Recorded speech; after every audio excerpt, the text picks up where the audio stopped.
Hey, good evening, everyone. Okay. We were trying to let the last few people that were signing in get seated, but I think we're pretty close here. So I know everyone is anxious for those of you who'd like to speak. So my name is Linda Bridwell. I'm the Executive Director of the Public Service Commission. So thank you for coming out tonight. I just wanted to welcome you here tonight, and what I'm going to do is give a very, very short presentation at a high level about what the Public Service Commission process is, and then we'll go into the public comment period. So just to give you an idea of the meeting agenda, so as I mentioned, I will give a very high level presentation about what Kentucky Power has asked for as part of their application. So this is, when I say details, again, it will be very high level. There will be an opportunity then for you to ask questions of the staff about the process. And then we will go into the public comment period.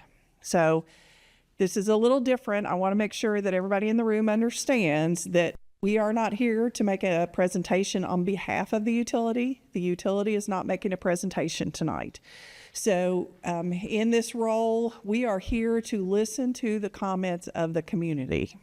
So, and whether it's about the application itself or their service with Kentucky Power. So that's the point tonight. It's not for us to have a question and answer period about why they're doing this or what they're doing or details of the case. So I want to give you, and I'll explain a little bit why, because when we usually come out and make these presentations, people kind of say, well, why can't you tell us more about this?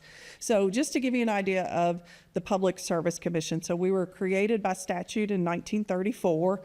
It is a 3-member administrative body that's appointed by the governor with quasi-judicial duties. And the commissioners are here tonight. They will answer your question. They're here to listen to comments. But I want to emphasize the quasi-judicial duties. So we regulate more than 1,100 utilities in the state of Kentucky. We are funded by an assessment that comes from the utilities. So we don't come out of the general fund. We bill the utilities, they pay an assessment, and then that's what funds the agency. Our mission by statute is to ensure that every utility shall furnish adequate, efficient, and reasonable service at a fair, just, and reasonable rate. So again, when we start talking about the point of us being here tonight and why we can't answer questions, the 3 commissioners essentially serve as the judge in this case. So the applicant is Kentucky Power, and then the consumer advocate, and the folks that are the other side of this that may be arguing that and the judge, the commissioners are looking to balance what is fair, just, and reasonable rates. So why do we go through this process? Well, rate making in the state of Kentucky, utilities are not competitive. There's a reason for it. It costs a lot of money to build the utilities out. They are monopolies. Their rates or services are then regulated by the Public Service Commission. This is pretty much most states in the United States operate this way. The utility rates and service are regulated to protect against the risk of poor service and excess profits. That's the role of the Public Service Commission in this.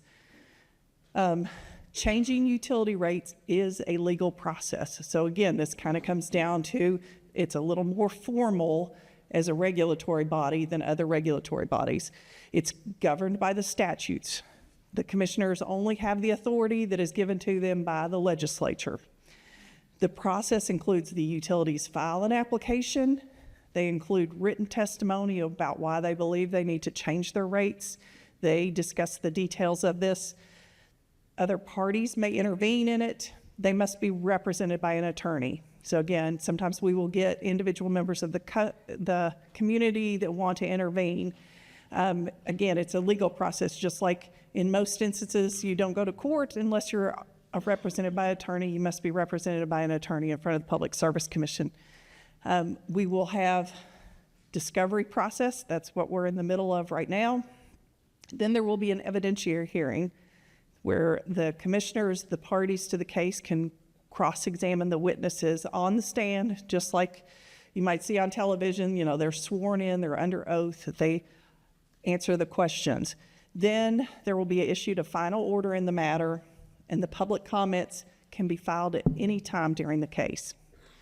So a couple things that I want to talk about. The final order is by statute has to be within 10 months of the time they file their application. So once they file that application, any utility, the commission is on the clock, that they have to keep things moving, because by statute, the legislature has said you must make a decision within 10 months or the utility gets the rates that they have asked for. So how much? So again, this is part of what is by statute required. The utility must be able to provide adequate service, maintain its financial integrity, and attract investors, particularly at favorable loan terms. So again, that's what the commission and the commission staff is looking at, is what's the balance of fair, just, reasonable to maintain that financial integrity. A lot of times we get the question, why can't you just lower the rates? Why do they have to get anything? This is part of the U.S. Supreme Court has ruled that rates that are not fair, just, and reasonable, that do not allow the utility to earn a rate of return, a fair rate of return, is considered a taking of their asset. So again, we're trying to safeguard the community and balance those that are responsible for providing service with the cost of the providing service. So let's talk a little bit about Kentucky Power and this application. Kentucky Power generates and purchases electricity. They distribute and sell electricity in all or portions of 20 counties in the Commonwealth of Kentucky. They have 162,000 customers in the Commonwealth, and they're a wholly owned subsidiary of American Electric Power. The last increase in base rates was in January of 2024. What they've proposed is an increase in electric rates that will result in a $95 million increase in additional revenues, or 14.62% overall. The proposed average monthly residential electric bill will increase $27, or 14.9% for customers using 1,208 kilowatt hours per month. Now, one of the things that we talk about is that this is the base rates. This isn't all the riders that are also included in the bill. But according to the application, the request for the increase is primarily driven by allowing the company to operate successfully, maintain financial integrity, attract capital, recover fuel costs, and support investments from the Mitchell plant. So this is, and again, this is what is in the application. What I want to emphasize is that if you are interested in reading more about this or learning more about this, the entire record of the case is online. It's available for anybody to go in and look at everything that has been filed by Kentucky Power and all the opposing parties. Again, what Kentucky Power has asked for is to remove storm expense from base rates. So this would be maintenance expense after storms, to remove all of that from base rates and have a rider for those storm expenses. Create a new generation rider to help recover the Mitchell plant capital balances. Create voluntary prepayment system associated with AMI called FlexPay. A declining energy block for residential customers, and a two-tiered customer charge. So to separate out the high energy users would have a declining block and a little bit higher energy charge. So the case number 2025-2057. So I want to make sure that those of you that are in the audience that haven't been to one of our other previous public comment meetings know that number, because if you're interested in making public comments after tonight with us, you will need to have that case number referenced. So who are the intervening parties? We know that Kentucky Power has filed the application. Who are the intervening parties? First and foremost, the Attorney General's office. So I want to make sure that everybody understands that when you talk about the consumer advocate, who is your advocate in Frankfort for this case? That is the Attorney General. Again, that's by statute. They have a staff They are intervene in all of our cases, or they're allowed to intervene in all of our cases. So they represent the consumers. The Kentucky Industrial Utility Council has also intervened in this case. The Kentucky Solar Industries Association, SWBA, which also is an energy affordability group.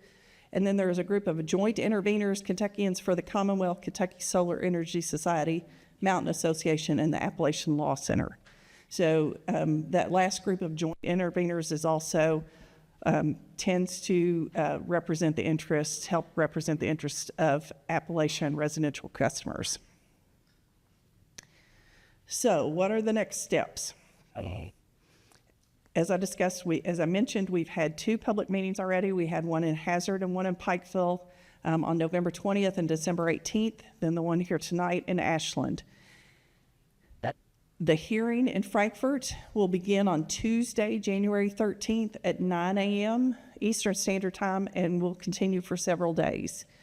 Public comments are accepted in addition to tonight and the 3 public comment, the other 2.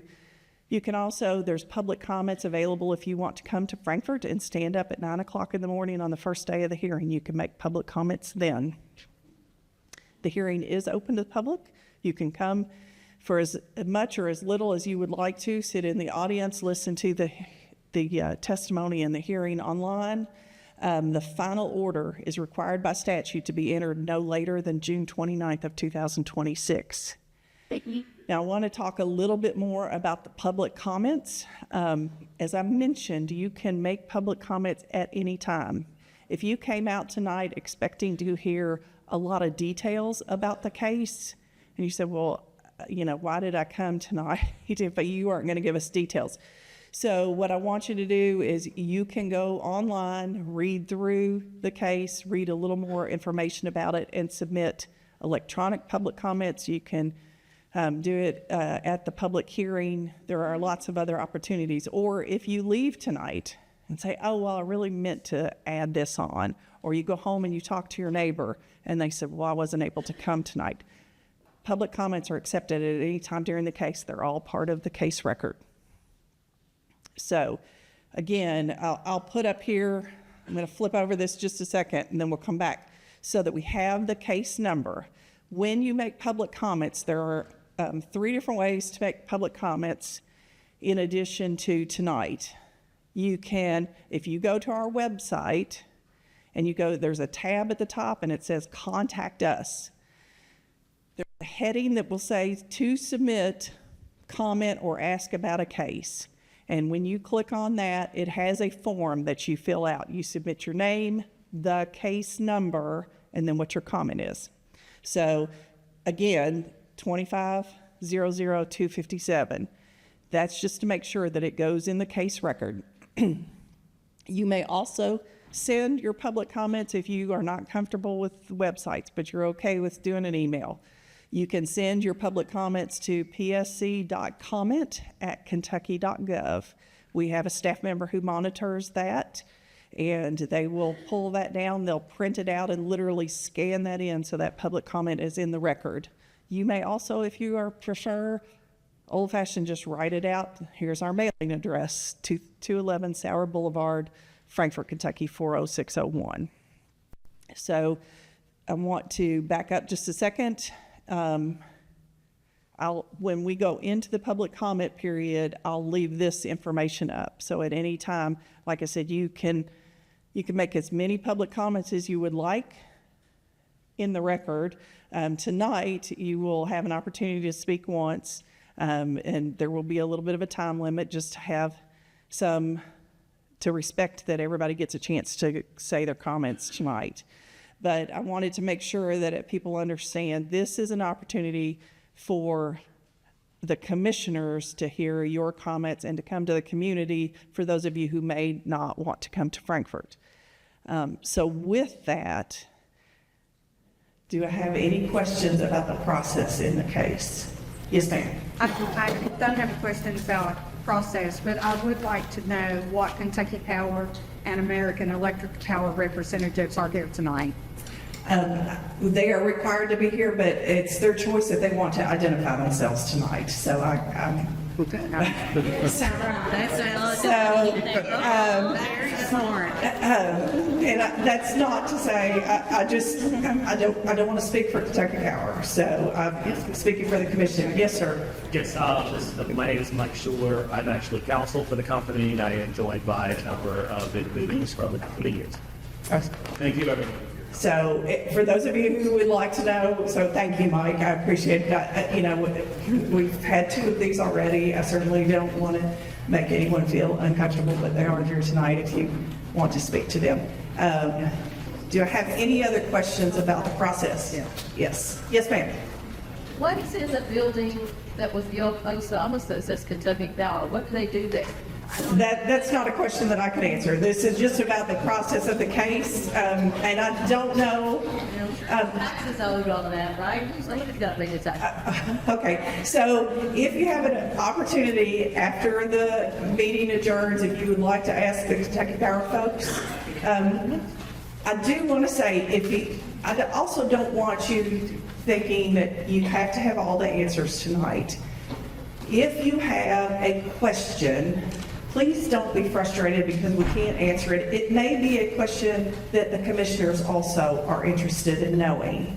So what we do this over and over again, and we do public comments quite frequently, and I know it's a little bit frustrating, but please still ask your question because it may be something that they, again, don't expect a response from them, but it may be during the hearing that they will ask Kentucky Power your question. They do read the comments. I can assure you, I have watched them, I have talked to them, they read all the public comments. They are all 3 here tonight. In addition to that, this hearing tonight will be the video from this will be part of the record.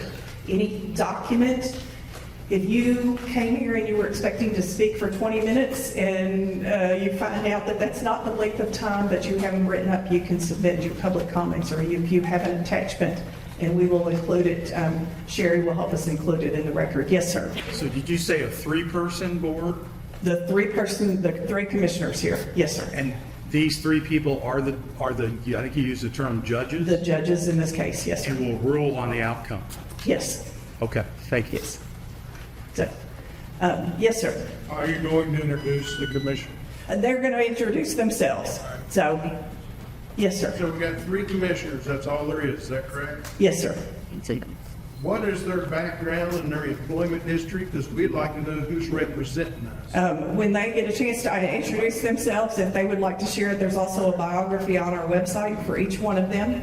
I will tell you that if for some reason either of the parties do not agree with the decision that is made, they may appeal it. It goes to the Franklin Circuit Court. Then the judge in the Franklin Circuit Court can either say yay or nay on the appeal. If they say that yes, we agree that the commissioners got it wrong, then it goes back to the commissioners. Or if someone doesn't like that decision, it can also go to the Kentucky Court of Appeals. So this is, in any case, the representatives on either side may do that. Yes, ma'am. Okay, what are they going to do for Social Security and disability people that has electricity and can't afford the prices increase? Okay, say that for your public comment. So when we get to move into that section, you can speak to that. Yes. How many of the commissioners does it take to make that decision? Doesn't have to be.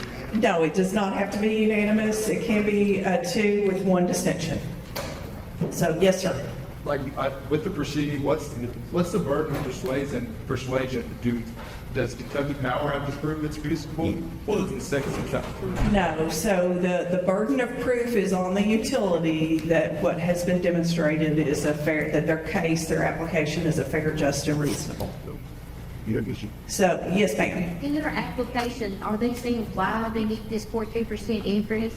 Yes, so there's quite a bit of testimony if you're interested in reading it onto why each component is very detailed.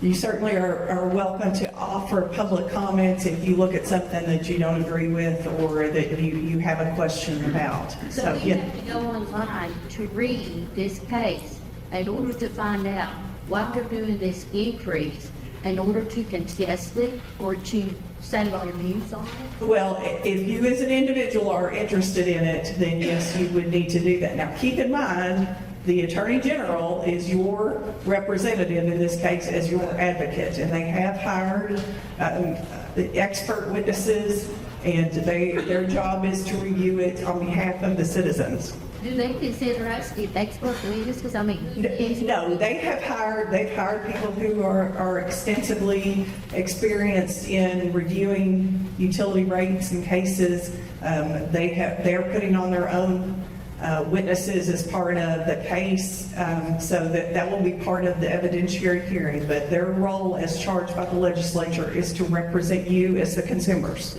so what we're here tonight is just, you're letting us know that you're going to go up for us to, I'm hoping to contest this increase. Not me. So keep in mind, I'm the executive director of the Public Service Commission. So Who's standing up for us?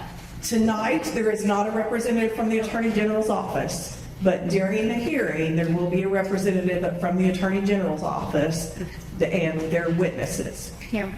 Here's Cameron. Cameron. Russell Paul. Yes, Mr. Dillon. Thanks, you don't know Cameron. Yeah. So I'm sorry. Let me ask this one and then I'll come back. Yes, ma'am. I just want to clarify, who determines what's fair, just, and reasonable rate? So the commissioners, They decide. and they speak through their order. So, the order will be very detailed as to the justification, the sides of the case, weighing evidence, and why they make the decision. Okay, yes, sir. Oh, I'm sorry. I'll come back to you. Okay. Will there be anybody, like doing the video, like the hearing or anything? Yes, thank you for asking that. You can watch the hearing live on our website. There is a YouTube link, and you can watch it while it's going on. And then it will be posted afterwards. All of this, the videos become part of the case record. And how long does the hearing usually last? It can depend. We had scheduled a number of days. I think we had scheduled 4 days for this hearing, all day. I don't know that it will take that long. Obviously, there are a lot of questions that have been asked as part of this case. Hang on just a second. Yes, sir. How many counties in Kentucky school be affected by this? And what is that? So there are 20 counties that are served by Kentucky Power, either in total or in part. Okay, my second question was, you said that you're gonna have expert witnesses for Kentucky Power or cuts. Okay, so the parties to the case hire expert witnesses. So I believe in this case, both Kentucky Power and the Attorney General have hired expert witnesses. Expert witnesses, past employees of Kentucky Power, right? That I don't know. So, That would be unfair if you want to bring me. again, they would be the witnesses on behalf of the parties in the case, just like if you were in a court case that they're putting on their experts. So hang on just a second. Yes, ma'am.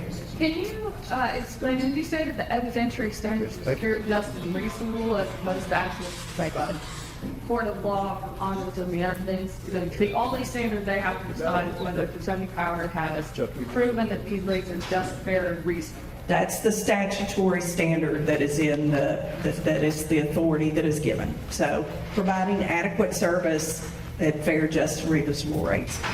Maybe it should be on that. Okay, so hang on just a second. I think I had another question over here. Okay. Yes. Why, when we're standing in the 4th Congressional District of the United States, and we get to pay 50% higher rate than those living closer to Frankfurt, what is the mixture here that asks the poorest to pay the most? I was quoted, the poor pay more, and this is a demonstration of it. So I get to the poorest. Okay, so can you please, when we get to the public comment period, that would be something that you would need to ask that question during the public comment period. So is there, yes ma'am, Mr. Lee. I'm assuming that a bill impact analysis has been done on low income, fixed income households. Is that part of the results of that published record? Anything that has been conducted as part of the case is part of the record of the case. Can we find that on the website? Yes, ma'am. Yes, I don't know that there is a specific impact analysis, but we have talked about that. And there is a bill analysis as part of the case rating. So, and it does say how many users and at what level. So I know you all are very anxious, so unless there are other questions about the process, I'm assuming that you all would like to get into public comment. So with that, if you'll give us just a minute or two to let our tech group change things, and then the chair will kick off the public comment period. Okay. Oh, I'm sorry. Yes, sir. You don't have to pull out, is there any effect now? Live that starts there. Again, you can ask that during the public comment period, okay? So, She said, ask that, but well, this is about, the questions are are about the process. If you would like to look at their bio or at their information. Yes, sir. on this $95.6 million they're trying to raise, is that just for Ashland, or is this over the whole? That's over the Kentucky power territory. Because they lost a pretty big client down here at AK Steel. It's probably $8 to $10 million a month in revenue. And it kind of adds up to that number. That's why I was asking. Again, please save those kind of questions for the public comment. Yes, ma'am. If their deal would have fallen through, would we still be here today? I'm sorry? You know, if the sale wouldn't have fallen through, would we still be here? Again, that may be something you want to ask during the public comment. So, yeah. Okay. So,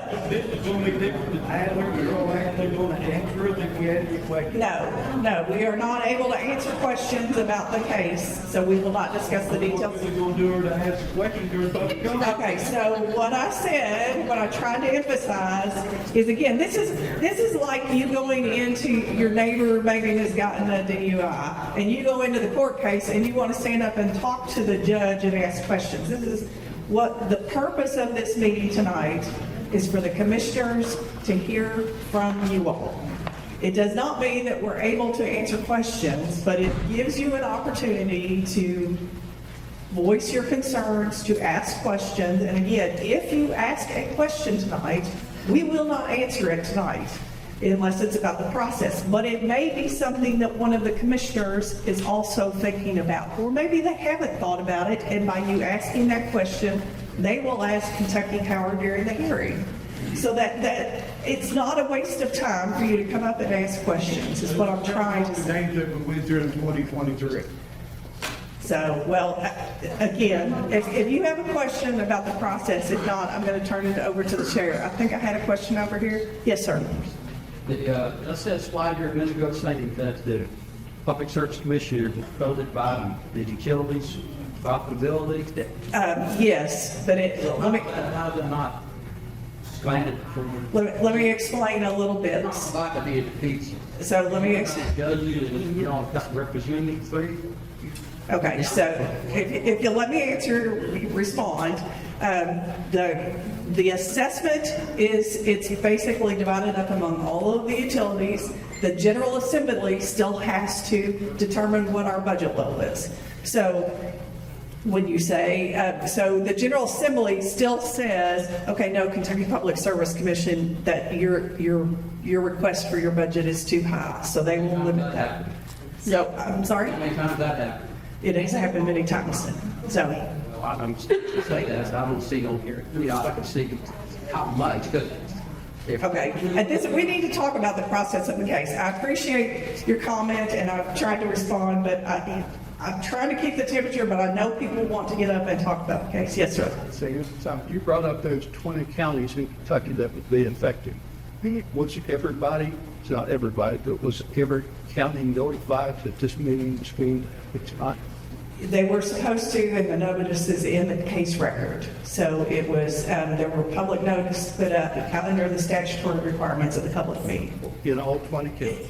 For the public notice requirements are in the statutes on what they have to meet. So some of it may be a newspaper advertisement, some of it, and I don't know all of the details on this particular notice, but they have to demonstrate that they have met the requirements of the public notice.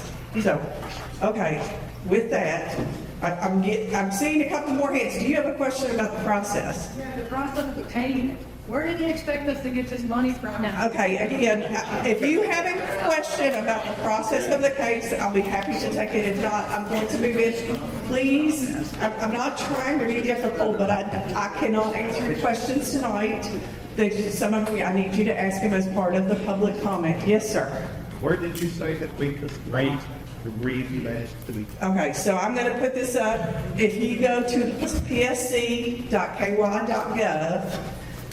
there is a tab called Commission Record, and you go in and you enter the case number, and it will pull up everything that has been filed by every party in the case. There's also a little folder on the left-hand side that says public comments, and you can go in and read what the public comments if you're interested. So, okay. With that, I'm going to chair. Okay. We talked about.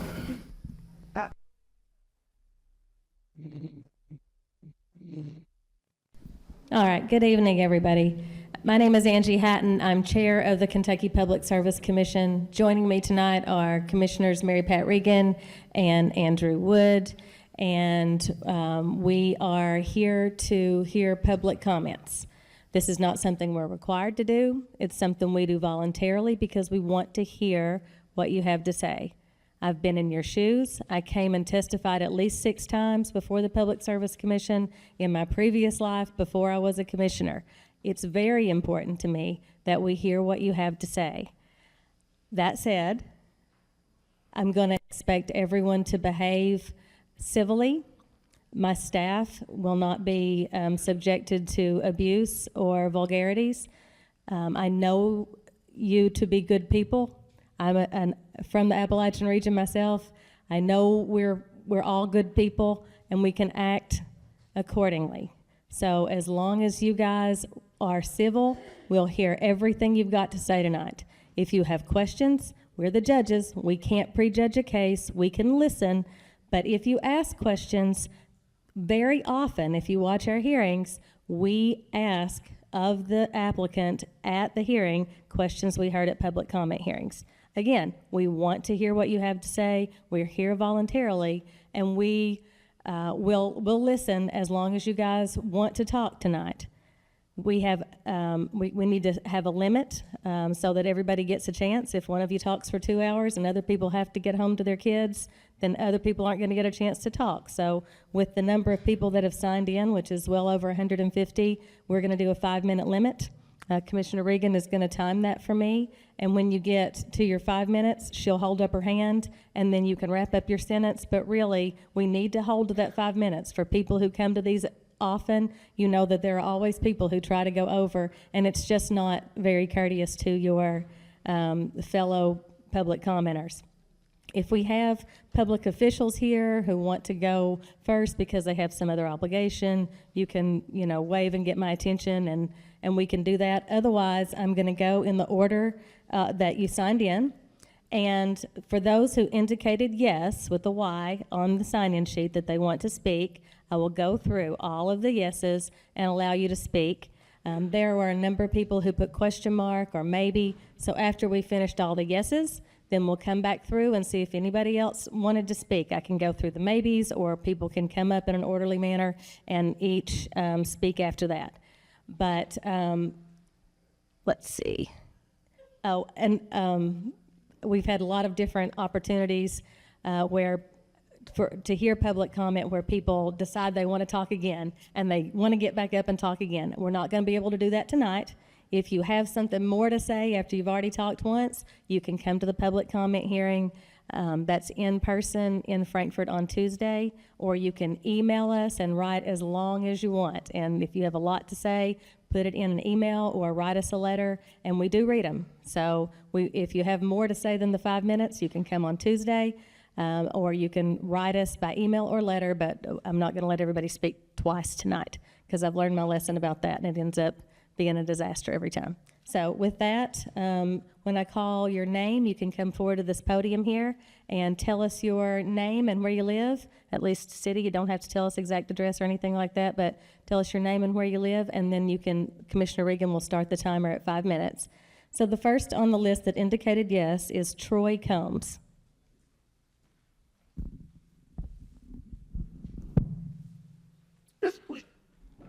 Madam Chairman, Commissioners, my name is Troy Combs. I'm the mayor of the city of Grayson.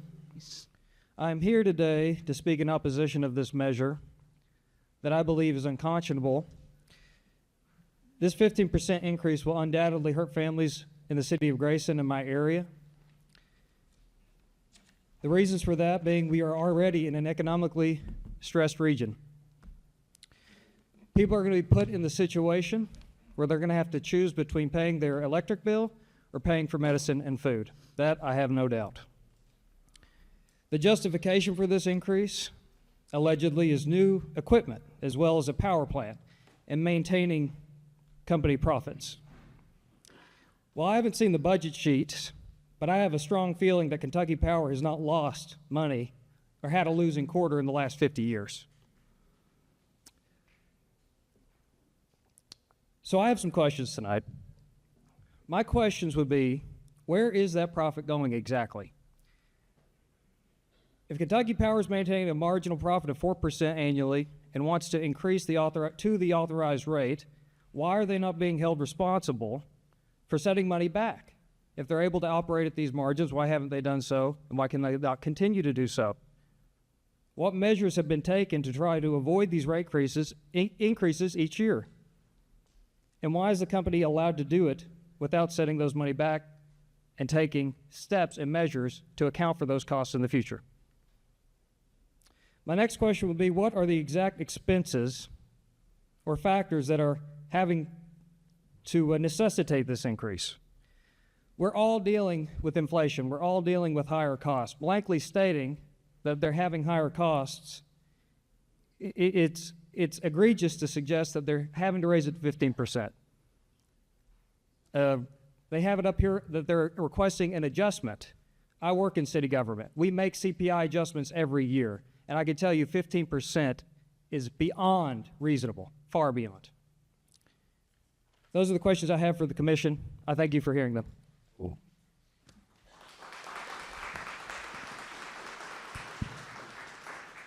Thank you. And next on the list that indicated yes is Michael W. Cottle.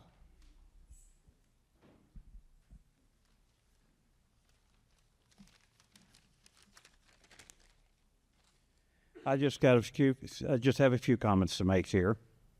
I'm from Ashland, by the way. Last night, looking online, just checked some things out.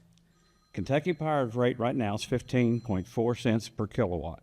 East Kentucky Power out of Maysville is 9 cents per kilowatt.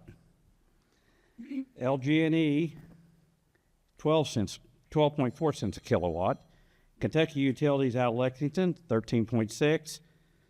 OMW out of Owensboro, 13.4. Paducah's is 13.5. Frankfort's is 9.6. Clark County Co-op, 13.5. Then Kentucky Utilities for Richmond is 12 cents. State average is 13.56, and they already getting 15.4 out of us. They want a raise of another 15%. We're the highest in the state. Go across the river to Ohio.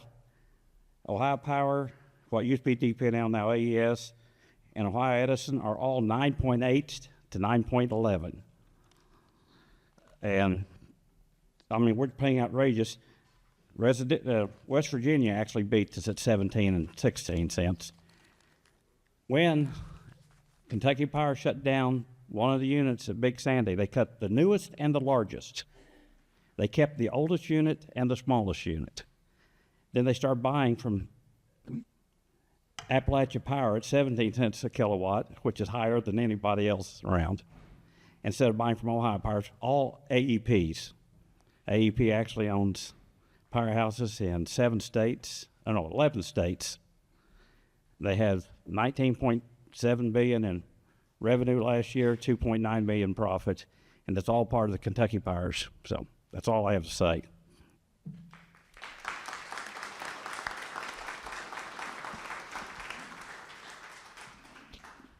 Thank you. And the next on the list is Robin Ruggles.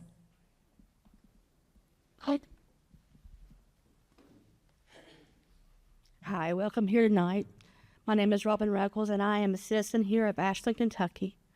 I'm a 4th generation Boyd Countyan and an 8th generation of Northeast Kentucky. Very proud of my community. But these hills seem to be getting smaller and smaller, and it seems tighter and tighter to be able to live here when every time we turn around, there is some new increase. Well, I am blessed to say that I am a retired senior citizen, and I am on Medicare, and I have my retirement from my largest employer, which is King's Daughters Medical Center. Even with that, I get a COLA increase, which has me just paying enough of my Medicare supplement, and then still I have to come $4 more out of pocket to pay that. So it's kind of hard sometimes, and we're dealing with record inflation. And I hear Kentucky Power speaking of, they've got to give money to their shareholders and their stockholders. Well, my shareholders and my stockholders are the gas company, the water company, life insurance, auto insurance, and all the other bills. Now, while I would love to keep everything warm and Christmas lights on, sometimes it becomes very, very hard. So I speak as the people who are on a fixed income, or even the ones that are working full-time, they just don't have money here and there.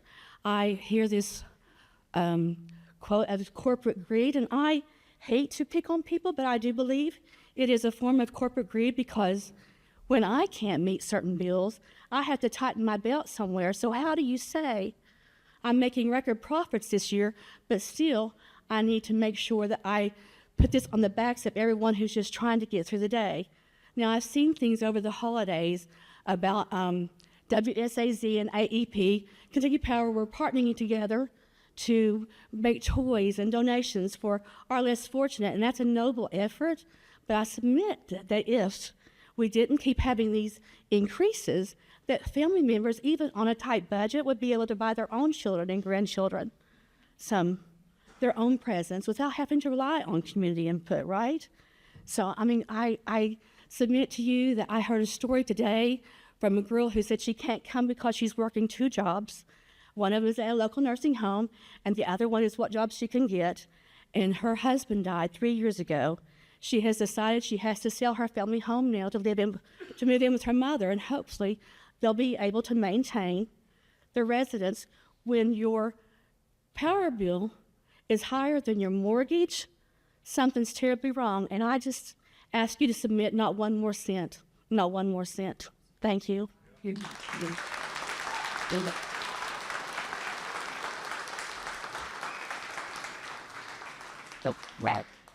The next person on the list is Shauna McCown.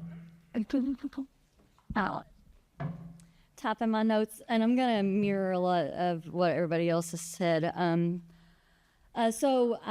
coming because I'm most concerned about the most vulnerable in our community. I'm a substitute teacher, and I have seen firsthand that our students in our districts, how they suffer. And I know we send some kids home with food on the weekends because their families can't afford to have reliable snacks and food to feed their children. And this isn't necessarily anything directly related, but I know that also our school districts struggle with being able to employ enough school bus drivers to make sure that our kids get to school. So our kids are already struggling. And like someone mentioned, with people that are on disability or have limited income, sometimes they have to choose between food and electricity and medication. And also with public education, we have non-traditional instruction. So if we have a day where kids can't get to the school and they have to have power to do their classwork, if their parents couldn't afford that bill or whatever that week and they're sleeping in blankets to stay warm at night, they're going to miss out even more on education. So I'm really concerned about the most vulnerable in our community, people with disabilities and children, especially since it's not our fault at all, but especially not their fault. I also saw online that Kentucky Power recently was having a hiring event, which now that I know that they plan to make so much money, because I wondered, why are they having a hiring event if one of their reasonings for raising our rates is because they don't have enough economic growth for get enough from us? How are they able to get all these jobs? But either something's happening that I don't know, or they plan on this happening already and they're going ahead and hiring people. But that seems suspicious to me. And also, what was mentioned earlier about how one of the things that our utilities companies have to prove is that they are able to make a profit off of those. It's really kind of not fair whenever the little industry that we have in this area is either taken away from us or promised to us and never delivered upon. And then they're going to come and say, well, you guys need to help us carry the cost for this, when it's not our decision to make those are top-down decisions. And then lastly, I do want to make sure that when you guys are making the decision about what's fair and reasonable, and I forget the last word, that the rubric includes our most vulnerable and isn't just centered around what the Kentucky Power wants, and that everything is on that rubric and not just the strong power holders. And that's all I have to say.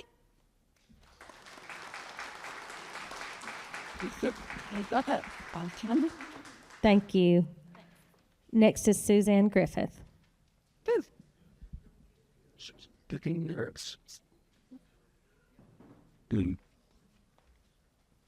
And I have handouts for you.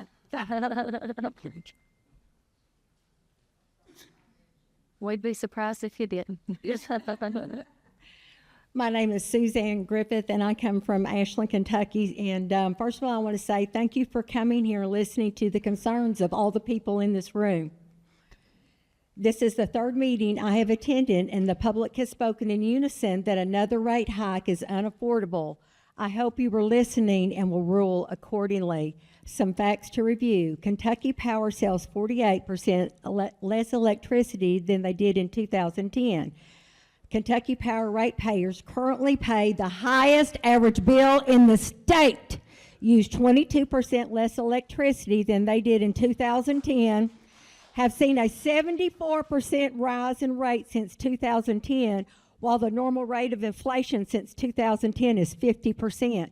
And the proposed 14.9% increase will make it a 100% rate increase since 2010.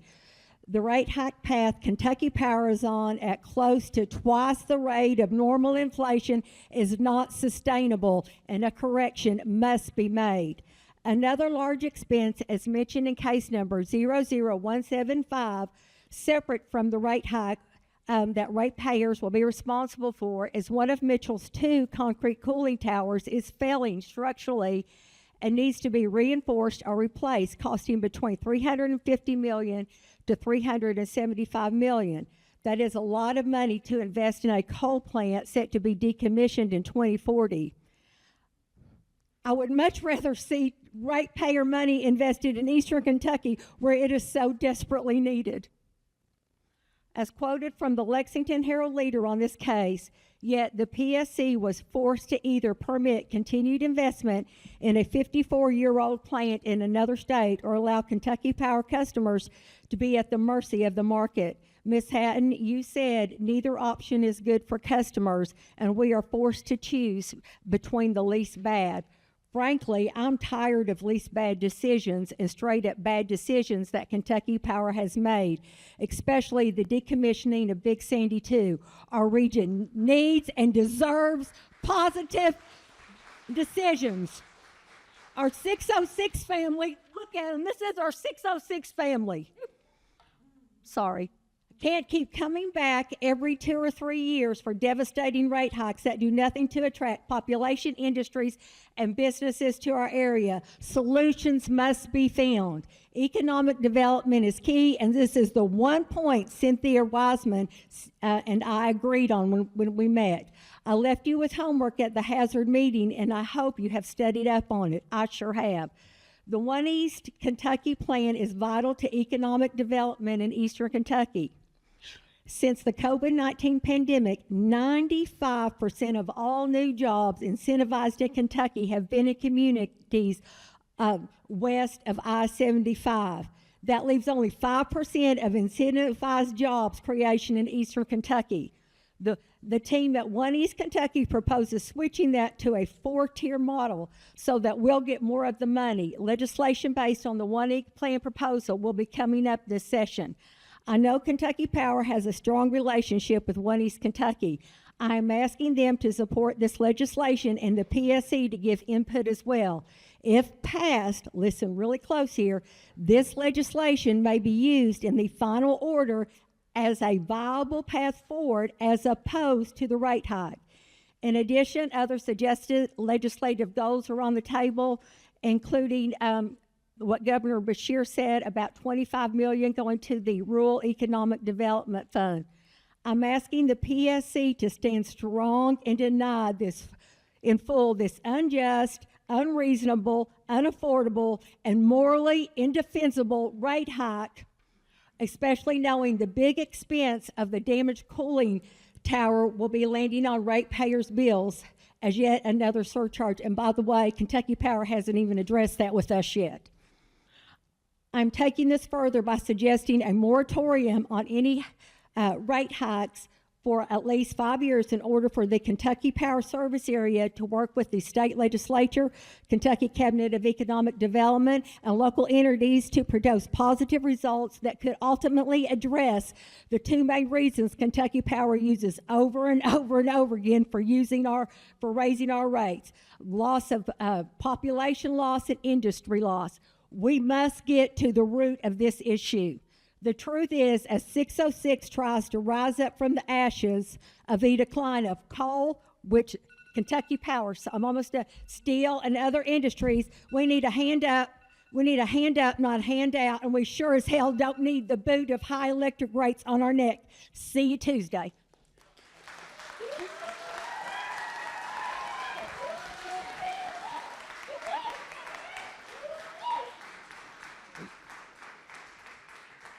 Thank you. And next is Paula Bowling.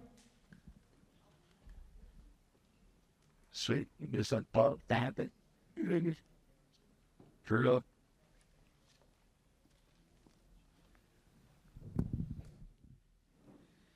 Good evening. I'm Paula Bowling. Before we get started, in interest of full disclosure, I've never worked for an electrical utility, but I am a qualified design consultant and cost estimator that has worked in the heavy industrial sector since 1998.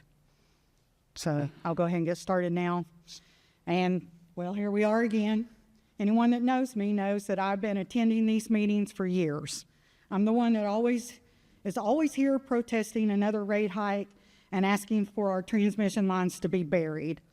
That trimming trees and cutting brush isn't enough to guarantee a resilient power supply, and as consumers, we deserve more.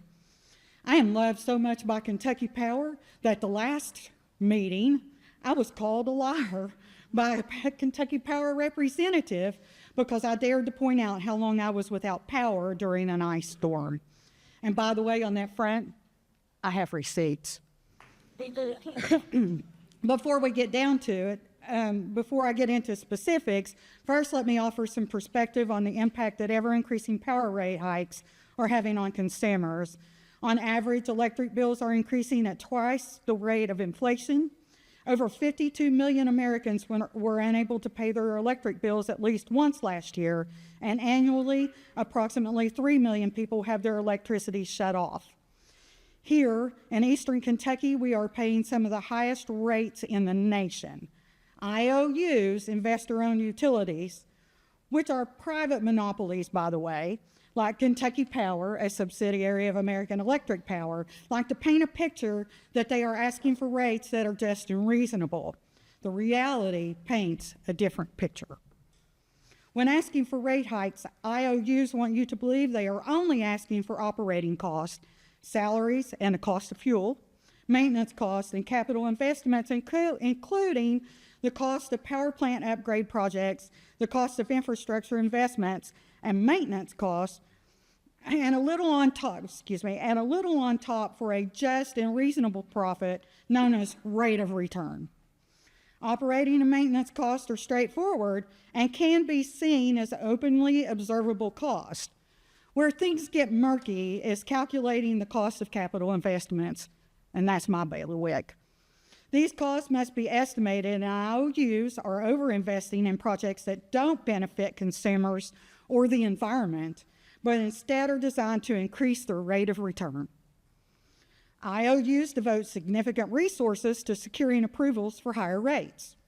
Hundreds of thousands of dollars are spent to retain lawyers, economists, accountants, and PR specialists that specialize in intervening on the IOU's behalf and with experts and reports. Millions are also spent on lobbying on the federal and state levels. To their detriment, the consumer is paying for this. What do I mean by investing in projects that don't benefit the consumer or the environment? Over the next 5 years, load growth is projected to increase by 25%, driven by data center expansion. AI and cloud services are expected to more than double energy consumption by the end of the decade. This will be costly, but is a small but necessary piece of the puzzle concerning consumer burden.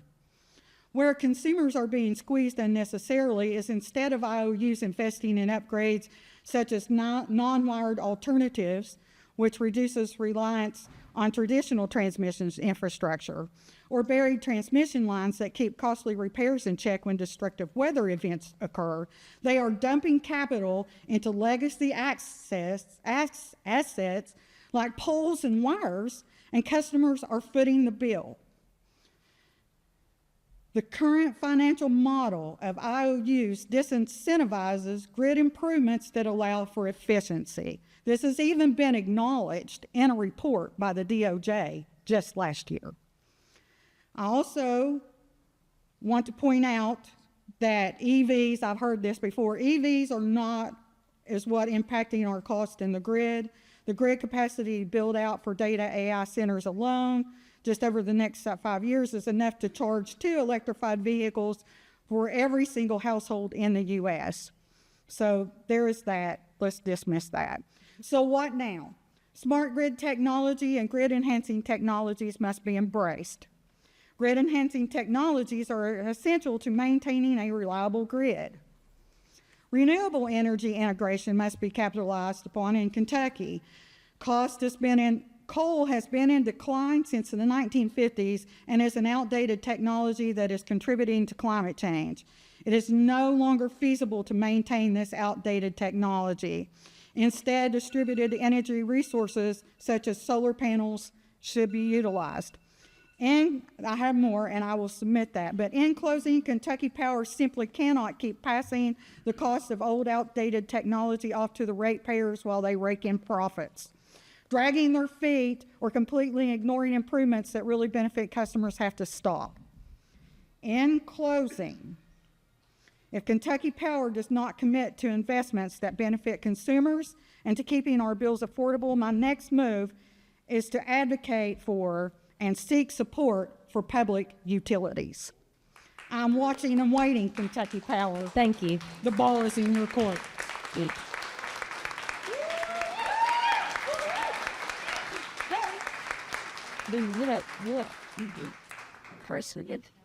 Forgive me if I mispronounce, but Ed Rajunas? Rejunis. IML.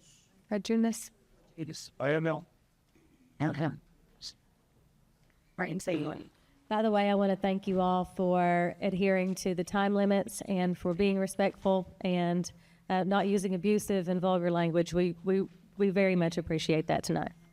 Go ahead, sir. Usually what I say is the D is silent. You think of the month of June, it's Rejunas. Okay? That's to Public Service Commission. Appointed by the governor, and am I right, confirmed by Senate. You all have a seal. And on this seal, it says fair, just, give me the third one. Okay, reasonable. AEP, by the way of Kentucky Power, is requesting a 14.9% residential increase in the rate. This is probably averaging, as we saw here on the screen earlier, pretty close to $27 per person or household. Today, I'm joining my fellow customers, I'll call us, of AEP, and I always use that because they are the mother load here, and Kentucky Power, and asking this commission, and I want you to listen closely. We want you to deny, now I'm going to say that again, deny, not reduce. Now think of that again.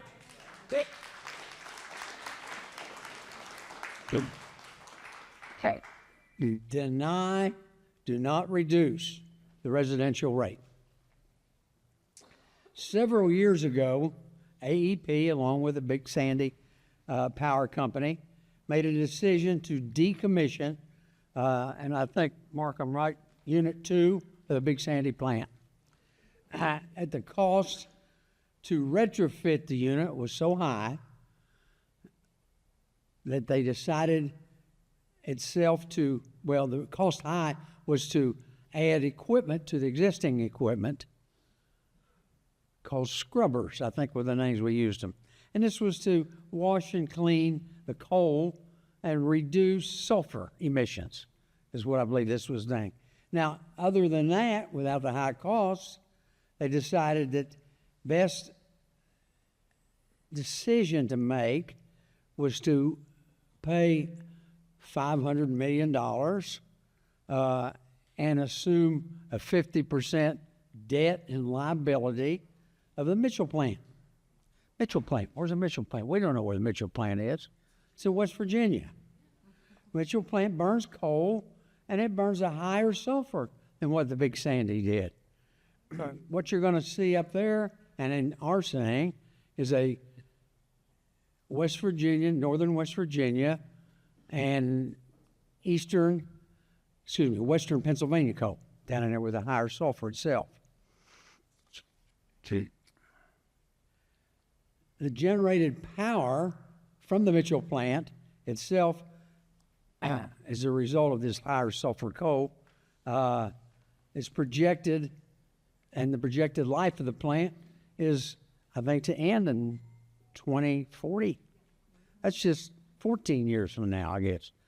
What is the plan then? Are they thinking this far ahead? I don't know. That's a question to maybe be looking into. The CEO of AEP announced at his last shareholder meeting that the future earnings will increase. He also said margins are going to increase. Returns are going to increase to the shareholders.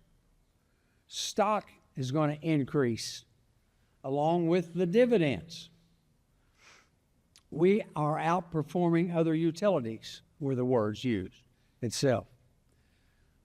And up to date now, AEP stock today, 4 o'clock, closed at $115.93 per share. That's of January 8th. AEP's annual dividend is $4.02 per share. Not real high, not low, but a good return itself. Stock prices for American Electric Power itself have increased. Now, don't be alarmed at this number I give you, up to $75 per share in the last 15 years. Your time is up. I'll allow you to wrap up real quick, and then you can submit anything else that you have to say in writing or come on Tuesday. Okay, all right. I'm the only one who's been taking it all the time. But let me borrow some of theirs. Okay?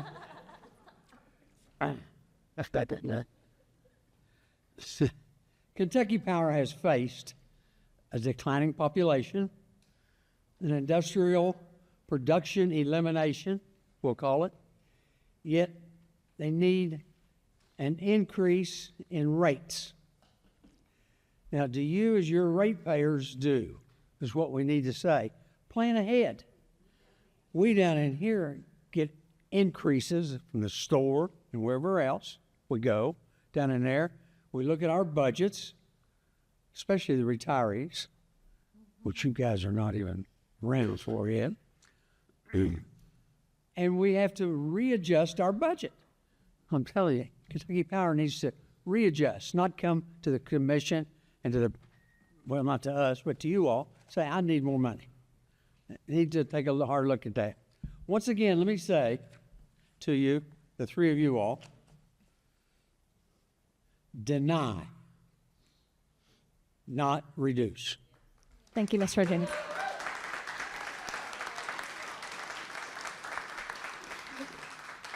Next on the list looks like Stephanie Stepp.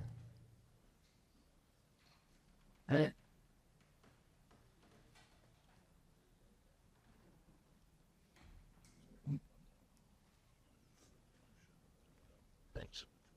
Come here. Hi, I'm Stephanie Stepp from Ashland, Kentucky. I used to be employed with a subcontractor of AEP. It started out as Dillard Smith, and they sold out to Service Electric.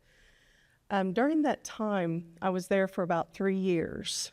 I saw a lot of things that you all need to know about that I think is being passed on to the customers. And the gross negligence that I saw, it still this day makes me sick. I didn't speak up because fear of what people would do to me. But I'm tired of being quiet. I'm going to stand up for what I saw. I saw the superintendent of one of these companies. He would use the, I can't believe that they did this, but they would use the equipment that we did transmission power lines, okay, mainly in Moundsville, West Virginia. And we would do upgrades there. So I started out as a secretary there. I'm going to give you a little bit of history. And then during that time, when Pike Electric opened up, the office manager that was working with Service Electric, he transferred over to Pike. Well, during that time, you know, I was put in charge of the office. So I was, you know, doing all the transmission power lines for, you know, hiring the men, firing the men, you know, working with the local union. And I'm sorry, it's just emotional for me to speak this truth, but they put me in charge of the office, okay, for this area. And the men, the superintendent, and I won't name names, I'll tell you all privately, but I don't want to expose anyone publicly yet as far as his name. But he would use his fuel cards and the equipment on his own farm out in Elliott County. And he would take the equipment from Ashland, Kentucky, and travel all the way to Elliott County to his farm and use that equipment and charge it to the company. And I would do the receipts and the fuel cards, and I did payroll. And I mean, I was in charge of all of this, even though they wouldn't promote me because they said because I'm a woman, they wouldn't promote me to the office manager. And they didn't want to pay me what I deserved when that gentleman quit. But that's beside the point. The point is, this gentleman would use our fuel cards to fuel our trucks for their equipment on his personal freaking farm. You cannot do that.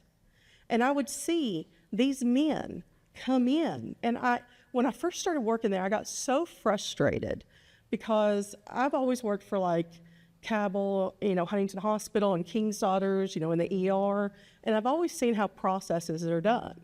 And then when my dad passed away, I couldn't handle healthcare anymore.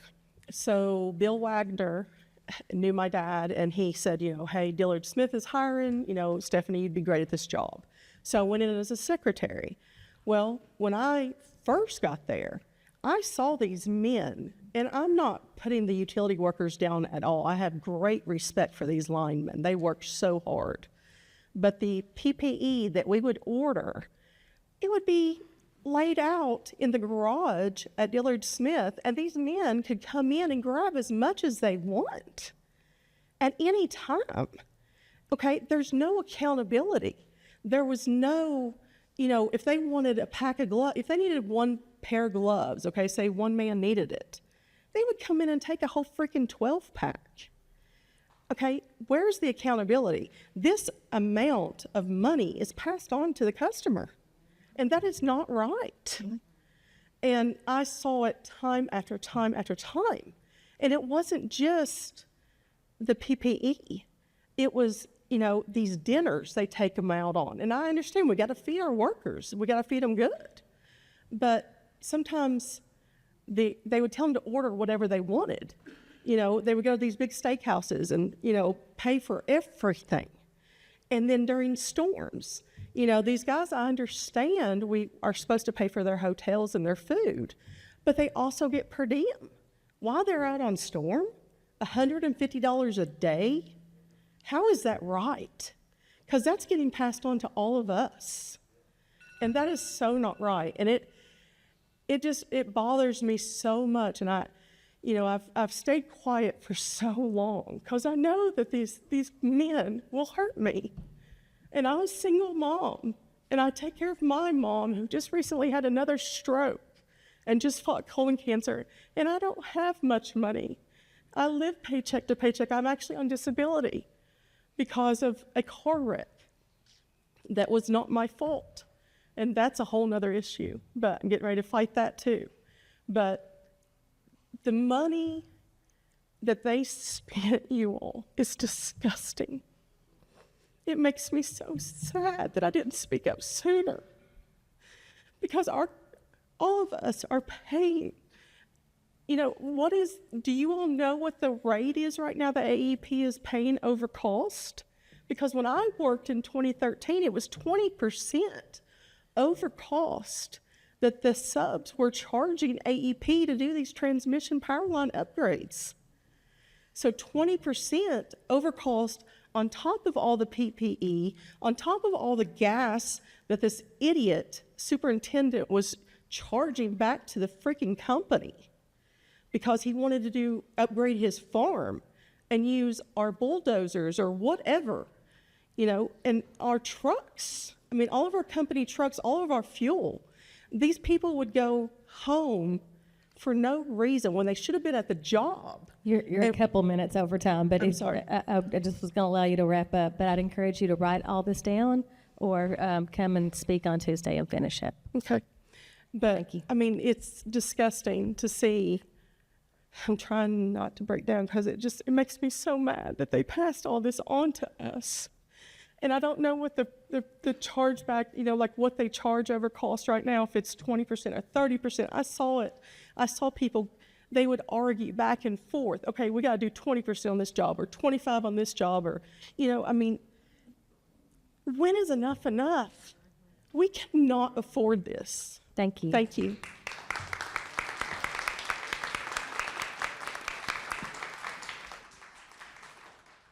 Again, forgive me if I mispronounce, but Antley Gibson. No, I'm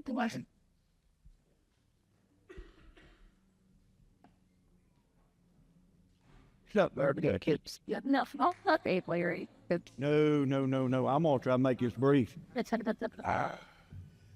My name's Anthony Gibson. I do live here in Ashland. Have most of my life. That Susan Griffith, she's hard to follow. We got a lot of good people in here. I never knew what the rate difference was between here and Frankfort. I bet you all really enjoy that, don't you? Along with the cheap gas, too, because we get raped by the refinery, too. When you look up Kentucky Power, it all refers back to AEP. When one man gets a $13 million bonus,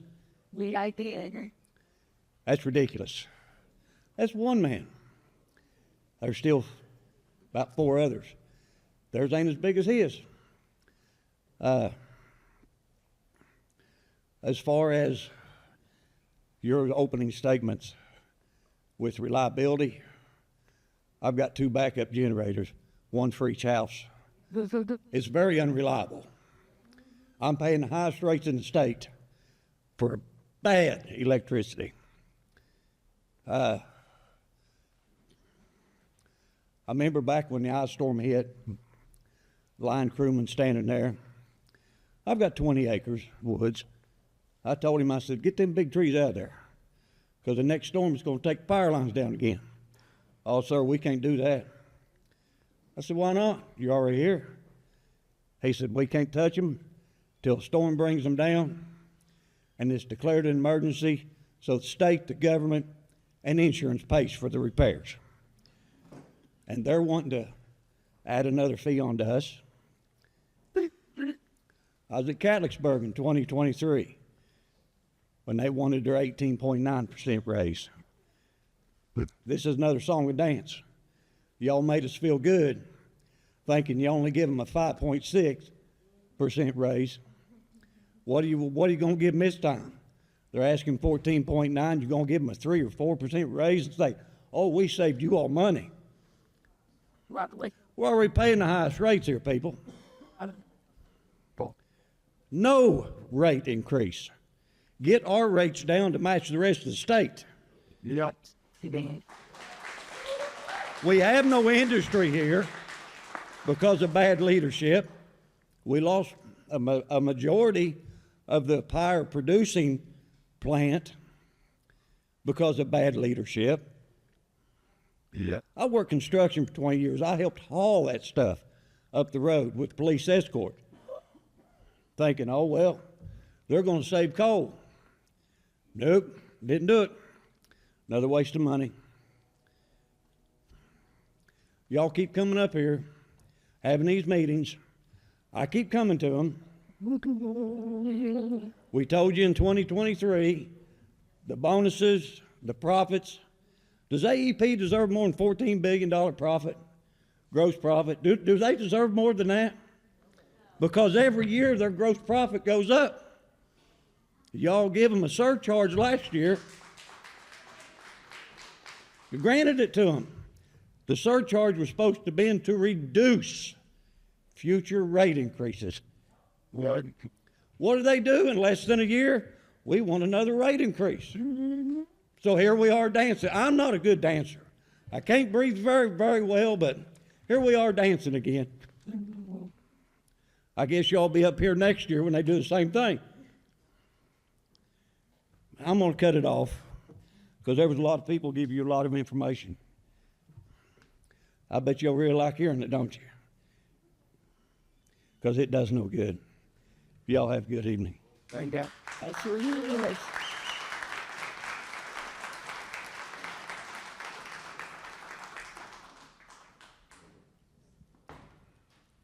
All right, next on the list that indicated they wanted to speak is Harold Sloan.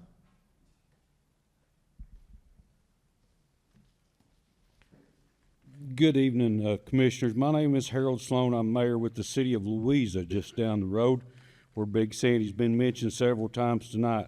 And thank you so much for having this and for the opportunity for these fine folks to share their concerns with you.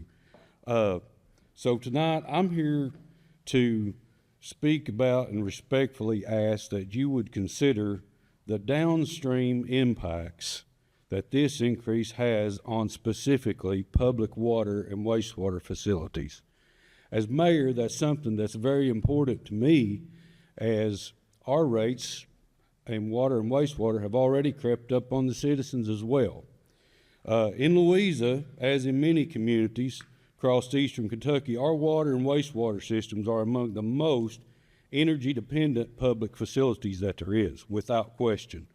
We operate averaging $40,000 a month power bill for our small water and wastewater in Louisa.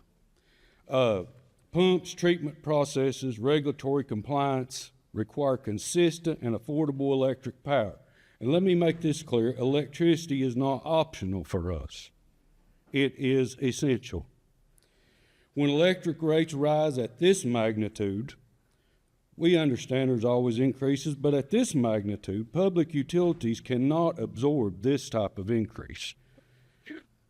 Unlike private industry like this, municipal utilities have no profit margin, as most of you all already know, and very limited reserves. So the result is unavoidable higher electric costs that force higher water and sewer rates. That's my concern with this tonight, what this will do to the water and sewer rates for our same customers, the same people that are here can't afford this. That means our residents are hit twice. First through the increased electric bills, and then again through the increased water and wastewater rates. This compounding effect is especially difficult for seniors on fixed incomes, working families, and most importantly, our small businesses who are already struggling with affordability. Our water and wastewater systems are already facing growing financial pressures, as you know, with aging infrastructure and regulatory mandates, chemical costs, labor, and capital improvements. The increase in electric rates accelerates the need for local rate increases and forces difficult decisions by us local officials. Sometimes we delay maintenance, we postpone improvements, and we do those things to compensate for these electricity rates without putting it on the customers. Local elected officials often are the ones who have to explain these increases to the public. We see firsthand the strain utility costs placed on household budget. Decisions made here with you all directly impact public health, economic development, and basic quality of life in small communities like Louisa. I'd like to end with one example. We, as a utility commission in the city, have tried to offset the increasing cost of power by decreasing consumption in every way we can. We did a project 2 years ago that cost $35,000 to add capacitor banks to a project inside the water plant. We were supposed to recoup the cost in 3 years. This project, $35,000, would save us $35,000 in 3 years. And then we would see savings going forward. With this increase, we will take a $6,000 a month increase, resulting in $72,000 per year, which will null and void the project that we did in Louisa. While I understand everything is going up, I would just ask that you all consider, would there ever be a chance that other utilities would be exempt from these raises that would in turn help these citizens that are here complaining tonight? Thank you for your time. Thank you.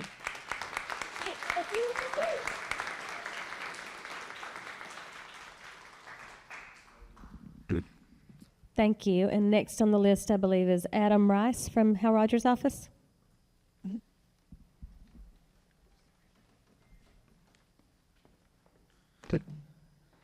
Thank you. And thank you for being here and thanking you for allowing me to speak. Again, my name is Adam Rice. I'm the field rep for the area for Congressman Rogers. I'm here on his behalf while he's in Washington fulfilling his duties. I live in Paintsville, just down the road on 23. While this issue falls under state jurisdiction, Congressman Rogers works tirelessly to rein in costly regulations at the federal level that hurts our industry and our people. We are still feeling, obviously, the impact of the Obama administration war on coal and the closure of the coal-fired power plant at Big Sandy in Louisa, Get off the Obama. as well as the loss of 15,000 coal mining jobs in our region. Congressman Rogers has cut unnecessary funding to the EPA and worked to reverse the Biden administration's misguided Green New Deal policies. I'm going to ask everyone to please listen when other people are talking. Additionally, our region has suffered multiple major disasters in recent years. Many of these same people who've lost everything, I know the ice storm was mentioned earlier, they've lost everything they've owned, are now facing higher electric bills as they are starting to gain ground beneath their feet. Congressman Rogers has submitted his comments for the record online, but asked that I be here today as well. So we appreciate your time and appreciate you listening to the constituents. Thank you. Okay. Good evening. So right thing that's in the sacred as And crusty apple. Is it okay? All right. Forgive me again if I'm mispronouncing, but it looks like Frosty Evans.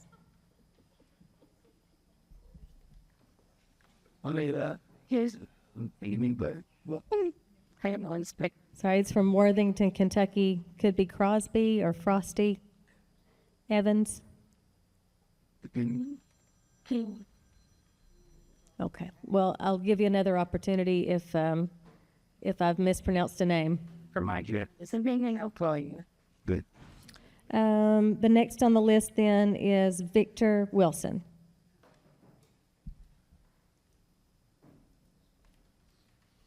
So then, Good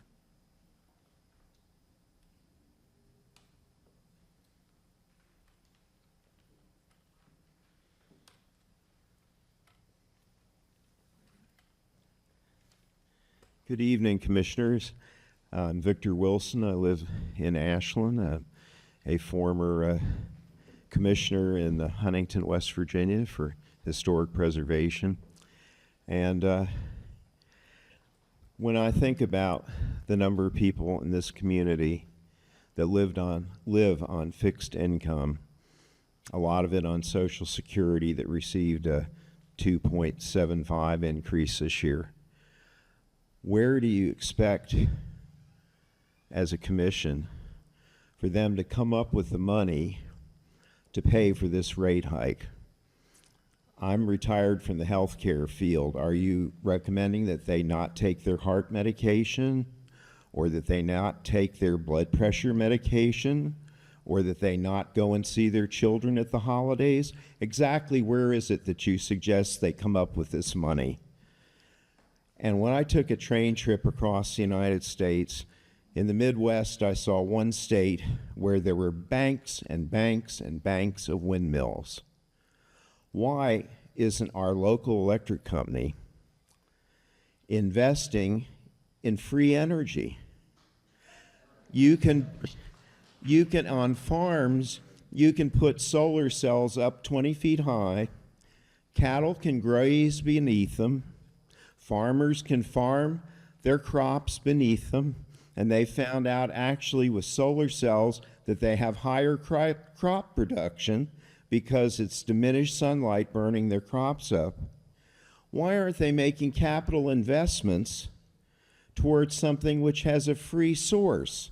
Instead of paying for energy, why don't we get free energy from the sun and from the wind? Those are the capital investments that we should be making. So anyhow, think again. With this rate increase, where do you want these people on fixed income to come up with the money? Do you want them to eat less? Do you want them to go to the doctors fewer times? Do you want them to see their kids fewer times a year? Exactly where is it you expect them to pick this dollar amount up? Thank you for your time.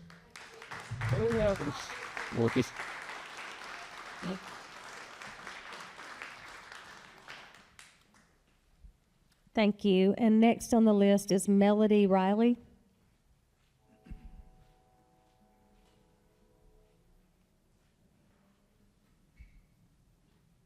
Melody Riley. Like 2nd Street in Ashland. Melody Riley. Okay, I'll come back and see if that person wants to speak again at the end. Aaron Prince.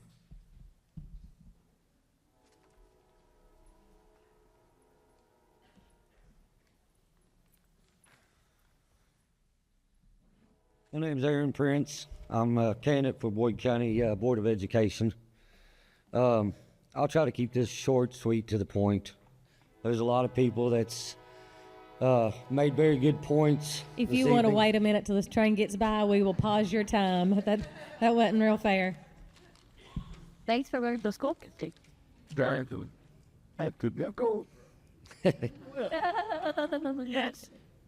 not blowing the horn anymore, but Okay. Well, you know, there's, let's just be realistic for a minute. They're asking for 14.9%, basically 15 for residential, 13 for commercial, 15 for industrial. Just like anything else, you're going to ask for more than what you really want most of the time. If you're trying to sell a car, you're going to ask for more than what you want, and hopefully that when they bargain with you, you'll make somewhere in the middle. So if that's the case, they're probably looking for half of what they're asking for, which is still way too much. In the last 5 years, they've had an increase 3 out of the 5 years. Now we're on the 6th year, looking at another increase. If they hadn't had an increase in the last 5, then yeah, okay, I could see asking for a little bit of money, but not 15%, maybe about 3. Well, yes, but it's not just us that's suffering with this. You got to look at the bigger picture. There's small businesses around here that's struggling as it is to try to make ends meet. You've got the school that paid almost $1.2 million in an electric bill last year from January to December. So the Boyd County school system has already had to cut funding from other projects and activities due to mismanagement of funds over the last couple of years. So we don't need more burden on the school, because guess where that money is going to come from? That's going to come from us as taxpayers. Now, I don't know what the county government pays on taxes or pays on utility costs in a year, but I would assume it's probably just as much, if not more, as what the school does. Well, guess what happens? If their bills increase, they got to come up with the money somewhere. It's either cut funding from other projects, paving or whatever, or we increase taxes, which comes back on us. So it's not just the 15% that they're asking for out of us. It's going to trickle down from other areas. So in the end, we're going to be end up paying more than the 15% or whatever y'all would agree to, which I hope is zero in the end. Obviously, AEP is in the business to make money, but we have 2 landfills within like a 10-minute drive from here that if we're not, we should be using methane gas to offset some of this electric cost. I mean, why are we not using a resource that's right at our back door? Everybody produces garbage, which produces methane gas, which can be turned into energy and offset some of the cost for these people. So, in conclusion, basically,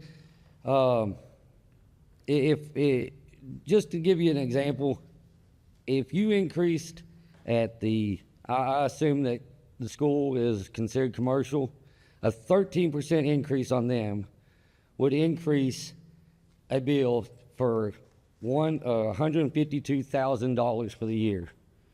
Well, right now that is about a month and a half more of electric that they would have to come up with. So I don't think we need to transfer the burden of more electric for the school system, county government, adding that on to the taxpayers of this county. Thank you.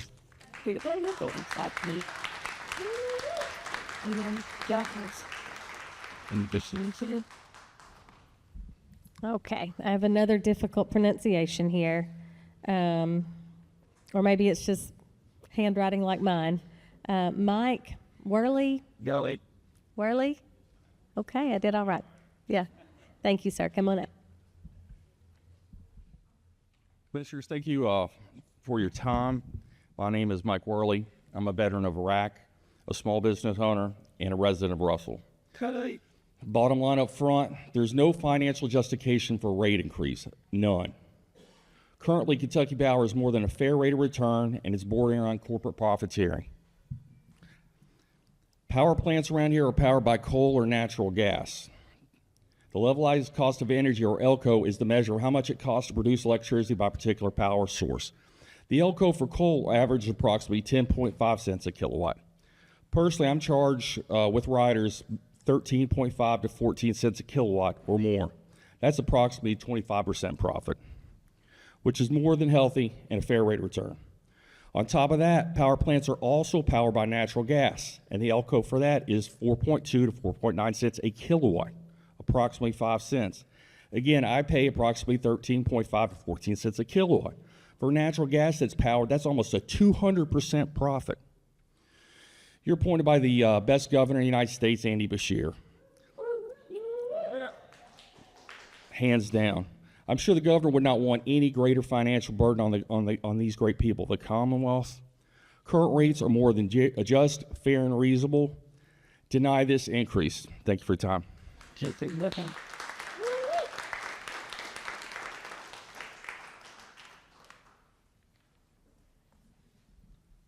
Okay, next, thank you. Next is Austin Stout. How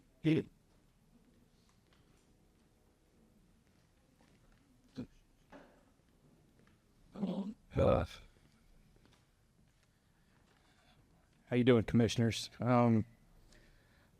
Honestly, I don't really want to come up here and like try to preach about like, you know, corporate greed or anything like that. I really don't. I want you guys to think about everybody in this.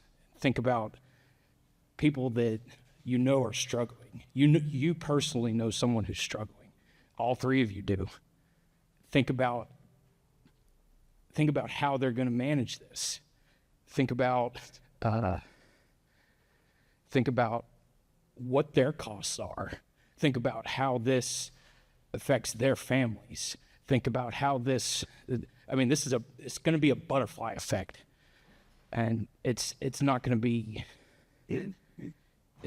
what they advertise it as. And they might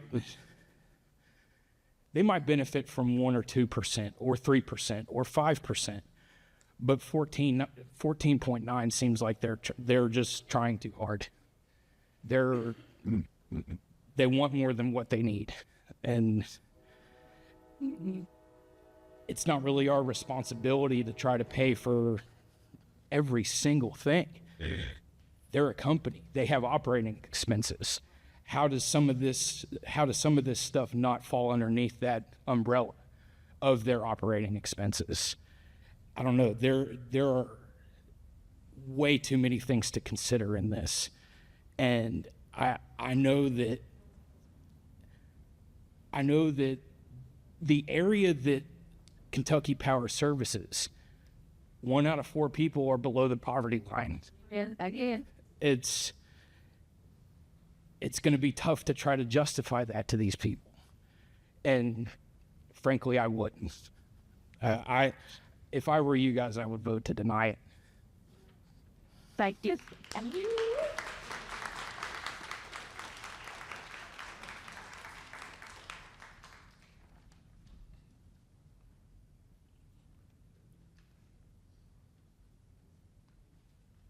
Stovall, I think Jeff Stovall.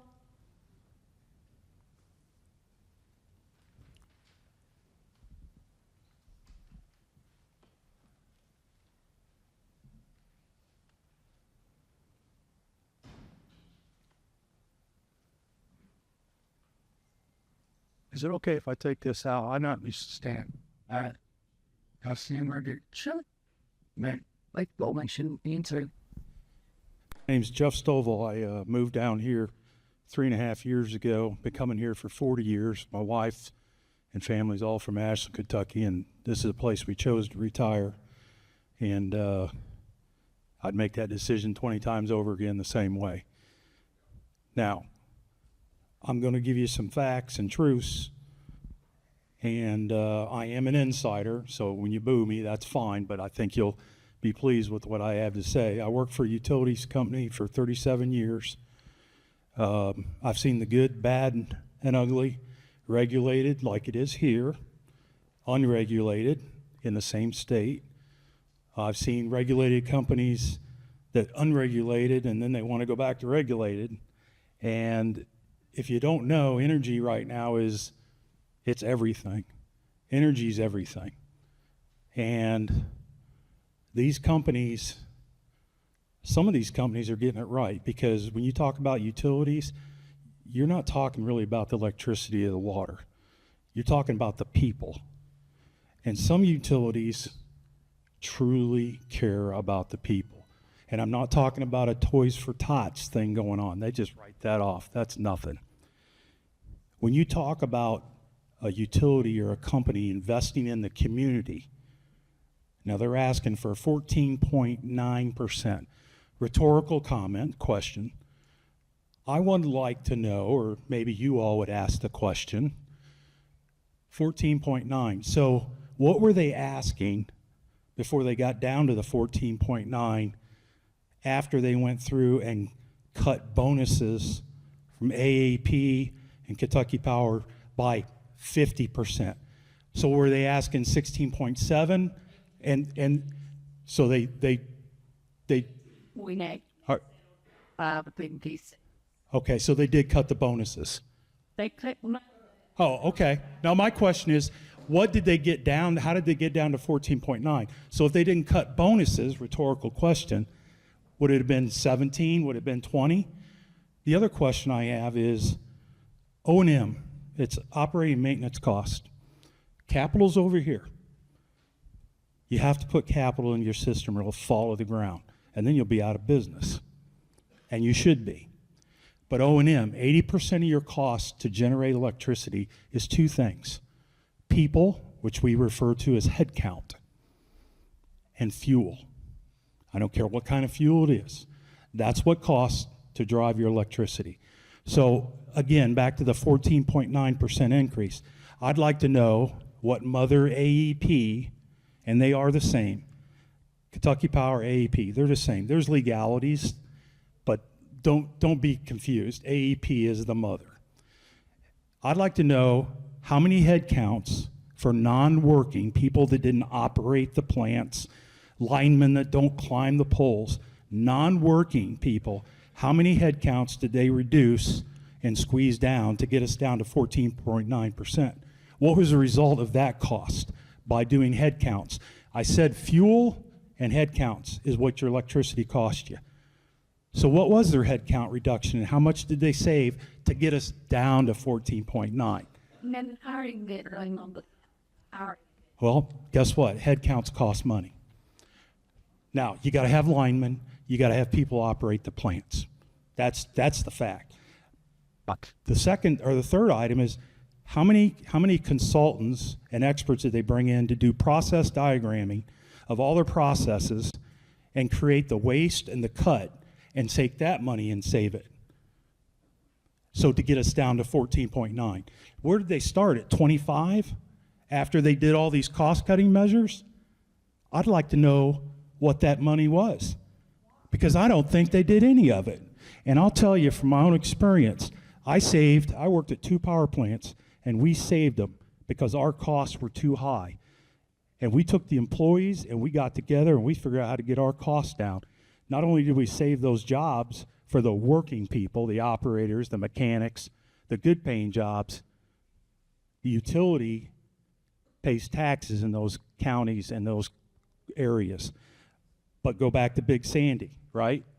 Perfectly good operating power plant. AEP took the gamble because they saw what was going on with gas prices. They were down to less than 2 cents a therm. They just said, well, we're going to get rid of the coal. Well, that's a business decision. They made that decision. Why are we paying for that? That's accountability within a business community.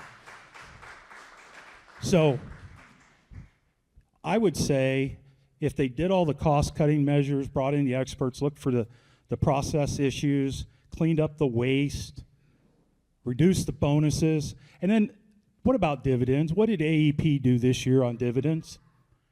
Anybody know? Did they drop the dividend? No. Guess what? I worked for a company that cut the dividend to 0 to save. So where I'm getting at is this 14.9 could be easily, and I've heard many people say no increase, and I concur with that. But you could get it down to 3.9 real easy, but they're not doing it. They want to take your money, our money, and still make what they make and have all the luxuries that go with it. The last thing I'll leave you with is, and it's a bigger picture, Illinois was a regulated environment. I worked in the regulated environment. It went deregulated. Today, in Bloomington, Illinois, you can choose your electric provider,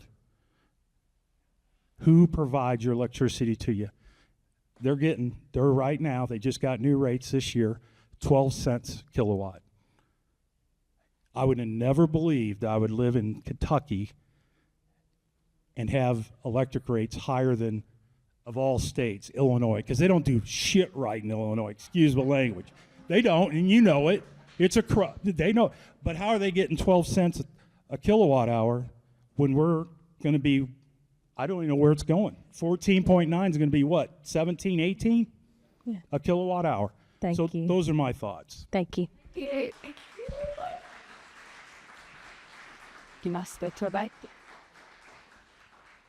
Next is David E. Williams.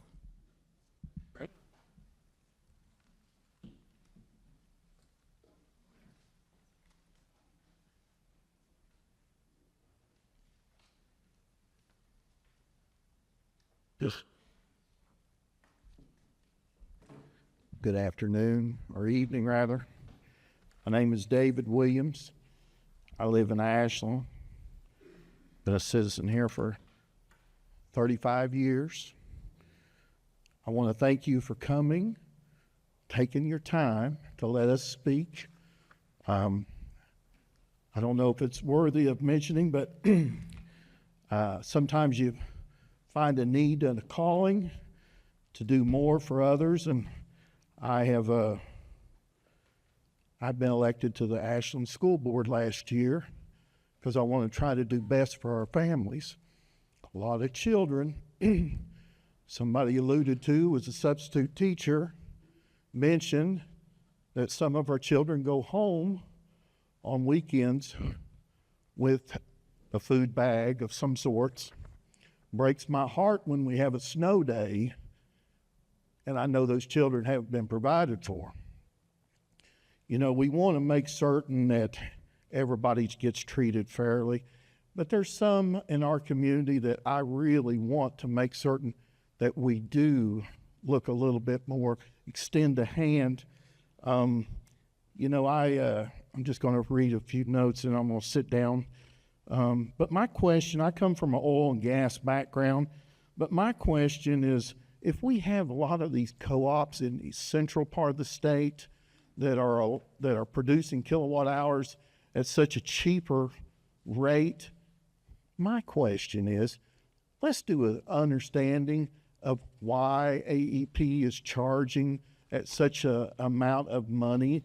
I worked for Ashland Oil and at the end marathon, and we had people that, we were down to the price per barrel that we were producing. So that's out there. And, we ought to really, the other thing is when it comes to Eastern Kentucky, we're trying to get jobs here. We're trying to provide opportunities for our young people. And when we look at these high energy costs, we're not going to attract people here. And that worries me. I wouldn't have went in and went and voted in or elected if I wasn't trying to save my community for my own children's sake. I don't want to be like everybody else and see their own children leaving town and me sitting here by myself, although my wife would hopefully stay with me and not go with them. But I have concerns about our community, and I'm going to speed up here just a little bit. Eastern Kentucky, we talked about the newer jobs. This rate hike will get passed on to so many other businesses. And so this is not just an energy rate hike. This is a tax that keeps giving and giving and giving. As a school district, our energy costs to heat and cool our schools will go up. Grocery stores will have energy costs for refrigeration and lighting.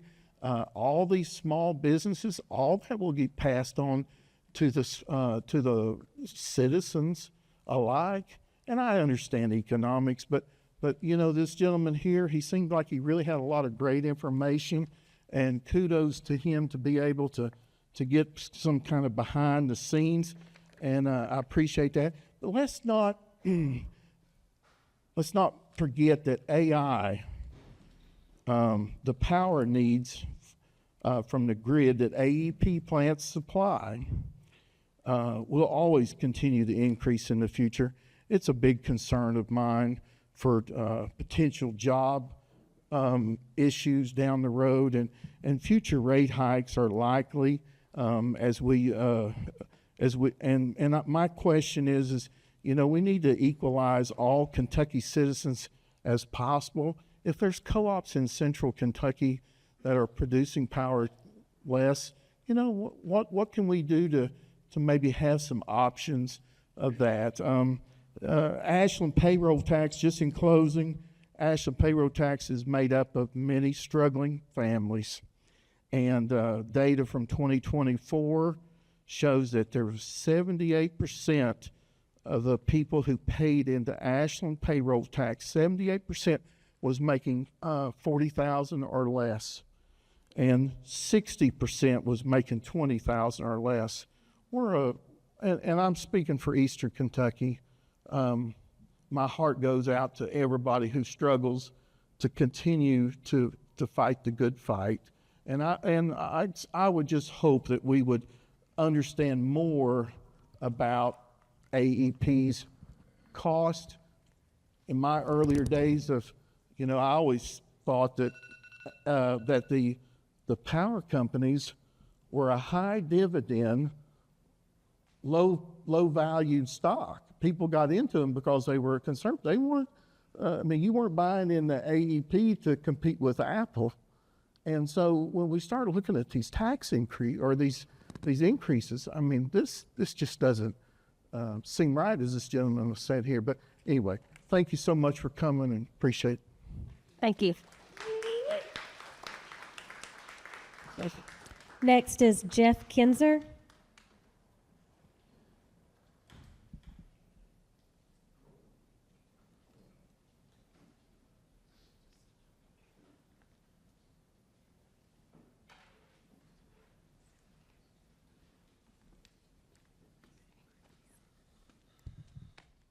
Thank you all for being here this evening. My name's Jeff Kinzer. I live in Louisa, Kentucky. I'm a small business owner, have been since 1989. As people's mentioned about the Big Sandy plant being shut down, I sat in that meeting, the public service meeting. AEP sold 2 bills of goods. One was Plan A. Plan A was put scrubbers on the power plant at Louisa. It would be a 30% rate increase to the people. Plan B was shut the power plant down, buy half of the Metro plant, which they already own, which was amazing to me. You let somebody take money out of your right pocket and put it in their left pocket. I don't understand that, but evidently I'm not a good businessman. I'm sorry. So anyways, they decided, our state legislators at the time failed us, and I don't mean no respect because y'all were probably not there at the time, but our public service failed us because they let them go to Plan B. And guess what? The plant disappeared, and we got with the riders and all the other stuff, we still got a 30% rate increase. Still. Absolutely. Still. Then, since then, how many oil rates? I know last year it was a 10%. So guess what? I ain't much at math. 30 and 10 is 40. So we're really climbing here, people. The rate increase they're asking for, I heard or read somewhere, is based on loss of customers and usage. Not once have I read or heard, are they downsizing their workforce, making any reductions in the cost of their services, cutting the pay of their executives, yes, sir, or the amount of dividends that are paid to their stockholders. I would love to be in a business that I could wastefully spend money knowing that I could go to my customers and say, you know what, I wasted money last month, I'm gonna raise your all's price again. And that's what we got. To give you an example of this, I had friends that worked at that plant. When they tore the plant down, they refurbed Unit 1 to burn gas. That's fine. They spent $1 million putting machine shop equipment in that plant. They don't even have a machinist. That same equipment is sitting there today, never been used. $1 million. Pretty much brought down. Now, it gets better. Their sign was not good enough. So they spent $80,000 on a nice LED sign for their power plant. Then it keeps getting even better. They had a chain link fence, gate, electric controlled, open and closed, probably been there since 70s, 80s, but it functioned. That was not good enough. We had to get one of them new fancy $100,000 gates and put in. You know, if this is going on at one location, what's going on in their whole entire system? I feel there is plenty of waste in their company that they don't need to keep coming back to the ratepayers. They have changed the tariffs on businesses. I used to pay, I had a cut in one place I still got. If I did not use no electricity, I paid $300 a month. Their new tariff, and they told me this, I got so mad that the guy probably better be glad he was on the phone. AEP said, oh, we changed your tariff to save you money. Well, they did to a point. If I use zero electricity, it's $80 a month.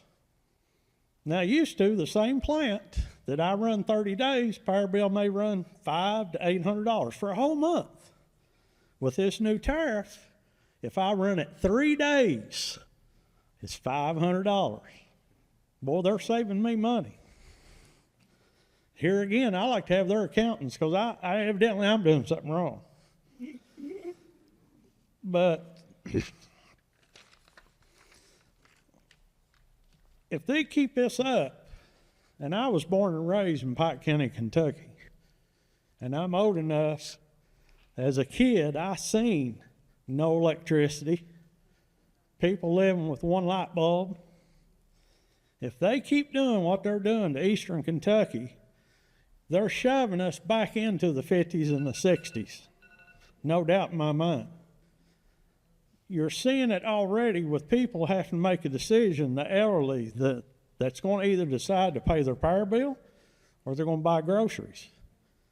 By chance, I'm a firefighter. I've seen people, one light bulb in their house. So, it is out there. You know, it is out there. If you all want to help the people of Kentucky, you need to vote this down. And for the people here, we need to contact our legislators. We need to deregulate power in Kentucky.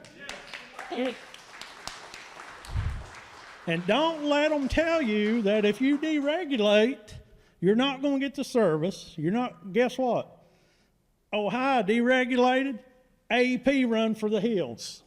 Why did they do that? Because they got a cash cow in Kentucky. It's ridiculous. Thank you. So, I beg of you all, please consider. I do thank you for your time, but the people of this area, if AEP keeps doing what they're doing, and I can already see it as a business owner. Businesses are driving past Eastern Kentucky, and it's because of the power rates. I'm also a city water commissioner of Louisa, Kentucky. By chance, our mayor was there, and I knew he was going to be. He's absolutely correct. If they put a rate pay on the water companies, we have no choice, and that's going to be passed to the same ratepayers that's already paying an electric bill. I feel that when you do this, and the legislators I'm sure has got to do this, but rates are not be allowed to be raised on public utilities, schools, or churches. That is the taxpayers. Thank you, sir. Thank you, Pete. Bye. Tina Bowling.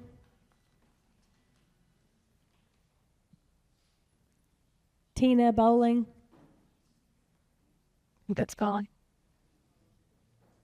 Yep. From Flatwoods. Tina Bowling. Seat.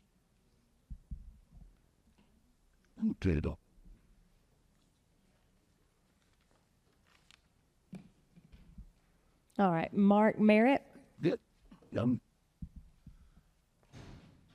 Thank you all for coming. I've heard a lot of good comments tonight, and when this came up, I pulled my files from the last rate, And I find it striking how they're almost the same. Yeah. We want a rate increase because we're losing customers. Well, you know, it's kind of interesting. If you keep raising rates, people can't pay, they have to leave. What happens to the ones that are left? Are they in here for 30%? Because they have to have it? An interesting point. I heard a lot of people talking about the Big Sandy plant. I was in the coal business for 35 years. And part of that was I was over sales of coal to the Big Sandy plant. And I met with AEP a lot. And AEP told me that the Big Sandy plant was the #2 dispatch plant in the whole system. Second lowest cost. And yet they made that decision. Drawing back on your analogy about going down to testify for the DUI, I kind of take that to like drugs. Just say no. Thank you for your time. Good. Thank you. And next is, it's Angela Rakes. Yes, thank you.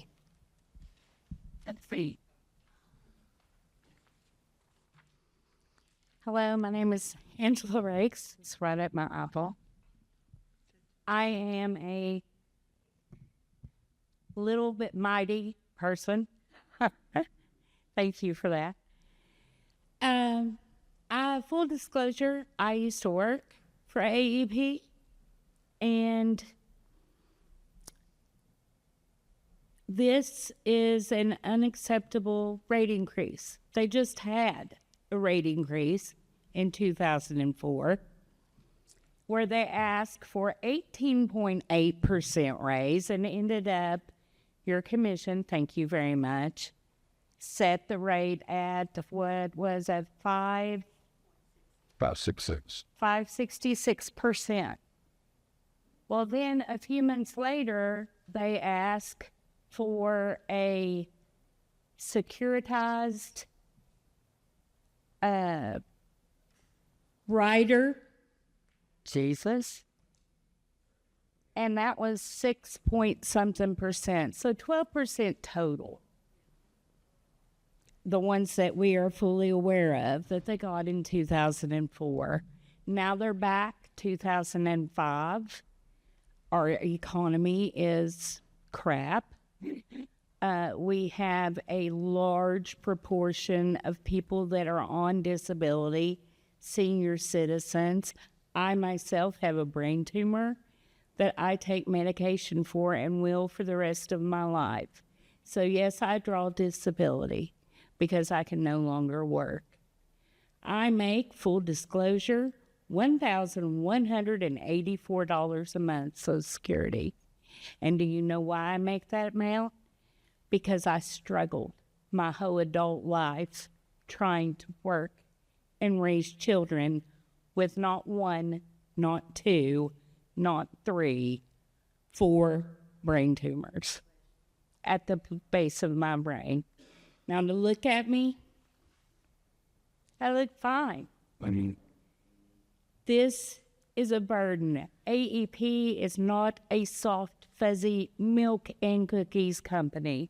They are for profit, clearly. They are not nonprofit. They also have a company yacht that the chairman and the upper echelon uses at free. I'm not certain of anyone here, but I don't have access to a yacht. I have access to my $1,184 a month. Last month, my electric bill, I just paid it. I pay all my bills right when they're due. It was $98 for electric. My home is heated with gas. My gas bill was $348. This time last year, my AEP bill was $48. Same electric usage. Again, my water heater is gas, my furnace is gas. All I use electric for is lights, appliances, and TV, of course. So my electric bill has already increased by almost $50. It was $98 this past month. So if those of you who are real up with mathing, $300, almost $400 gas bill, $100 electric bill for just lights, and then water was $50-some. My main concern is, when is enough enough? When are citizens flat enough? We are flat out tired. I am tired of trying to manage finances with everything going up willy-nilly. I am tired of being told one thing and then something else gets passed. Like I said, a couple of months into 2024, there was a 6.75 increase added to make them a total of 12%. So good work, guys. But again, they're not milking cookies. We're talking about a corporation that had to be legislated not to turn off elderly people's power when the temperature goes below 32 degrees freezing. They had to be legislated to do that because they had an elderly woman in Ohio that froze to death. Thank you.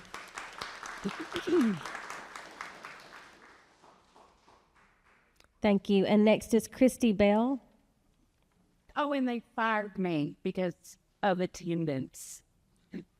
I was having radiation treatments, 20 of it, 8 of them to my head for a brain tumor, and I was having brain tumor symptoms. So yes, I missed work, and yes, the AEP fired me because it's a right to work state.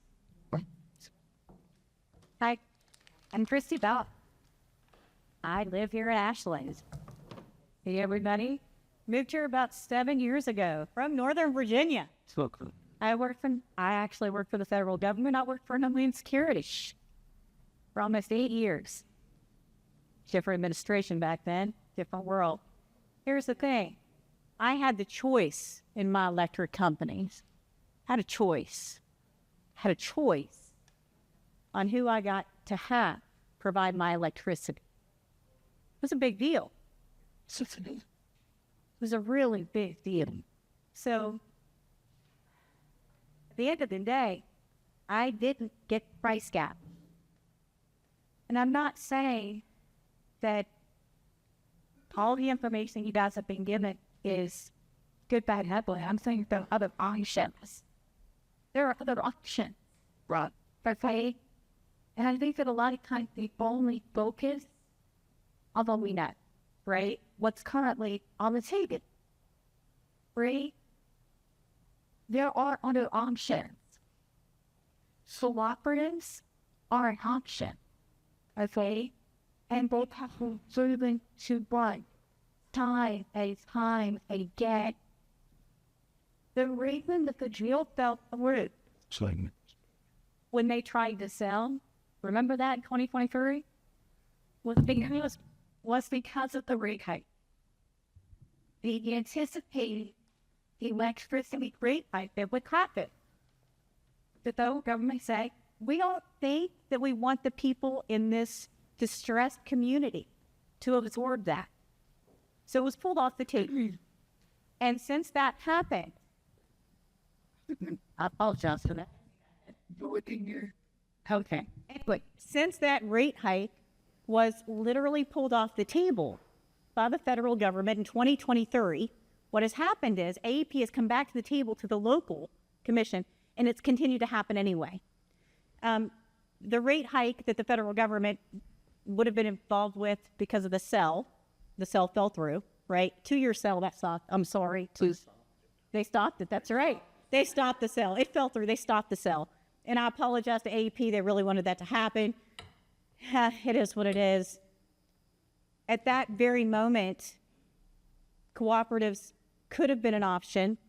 but it's something new. And I understand since I've lived here that new is scary. It is very scary in this community to have something different. Change is very, very scary. Things that we don't know, right? It doesn't have to be. It just doesn't have to be. So I think that the commission needs to actually bring some other people to the table, right? Talk to some other cooperatives, bring people in, and put this on the side. I mean, I understand that this is a hearing and there's things and all of these options are still available on the side. And I think you have all of these wonderful people in the community that are saying this is really going to affect their entire livelihoods, their lives, their ability to actually be productive, right? And we need to actually care enough about our community, because I live here now too, right? And we need to actually care enough about our community and our future, our actual future, to look at options outside of continuing to overwhelm the very populace with rate hikes. The other thing that I have to say, since I have moved here, is that the general population here truly, truly cares. They do. And if they're given the opportunity to put their hands in the pot to actually invest, and co-ops do involve an investment. They do. We will invest into our community. I will invest in my community. I can. I will invest. There are people within our community, we do it every day, that invest our time, our money, and our energy into our community. So if we're given the opportunity, we will. You just have to give us the opportunity. Unfortunately, this is the only opportunity we're given. Our situations like this, where our voices get heard, but sometimes we feel as that that's all that happens. We get heard, maybe seen for a moment, but then ignored. Thank you. Thank you. Next is Bryn Martin.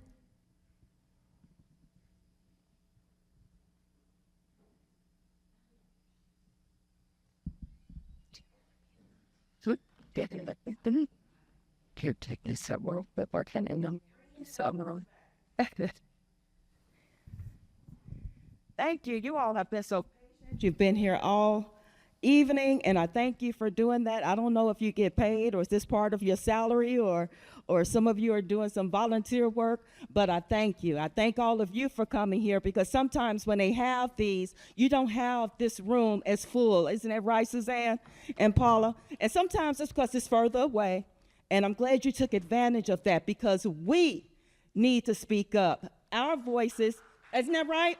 Our voices matter.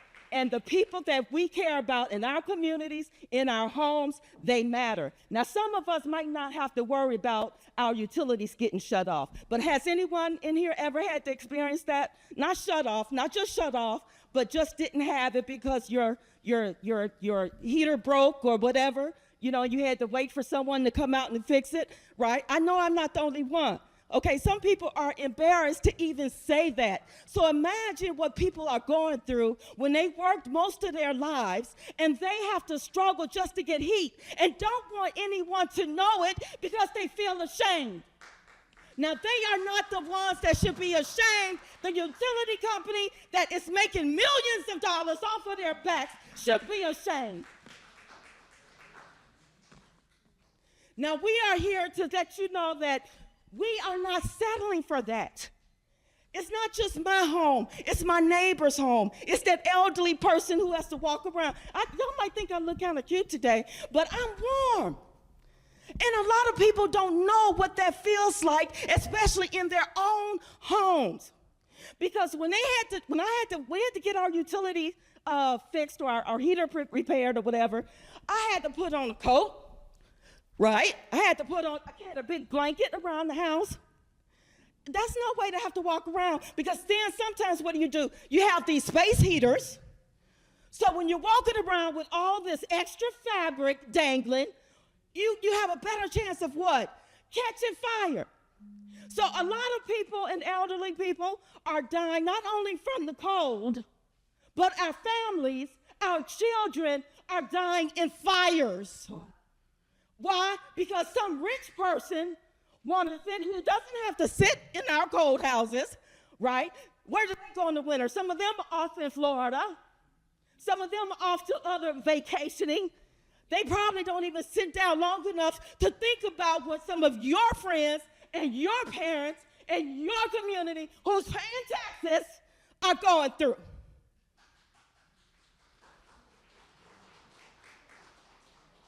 And we need people who care about them. And I'm so glad that we're here to speak up, but we should not have to do this every year or be threatened to have, because we need our utilities. It's not like you should say, well, Brenda, you could just cut down on that fake fur you wear. Okay? You can't cut down on your utilities. You could try to be a little smarter. But some people, if they're living in an apartment, they don't have as much say about what some of the neighbors are doing that could be running up their utilities, or what the landlord is doing to keep that heat in the windows, right? When I was in college, I did my first summer job. It was to do heat loss studies. And I didn't realize how much heat get lost. And a lot of people can't afford to keep from losing that heat. So we need more incentives. And I'm going to, for people to save and cut back and to wear those extra sweaters around the house, but not make it so dangerous that they need all this extra just to be warm in their house and expose everybody to possible fires or tripping, right? Or tripping over the extra blankets, all of this extra rugs because the floors are cold, you know. We need to make it safer for them. So I ask you, and I'm asking you something bold, okay? I'm not just here to ask you not to raise the rates. And I don't know if you legally have the right to do this, or I make an appeal to AEP to do this on their own.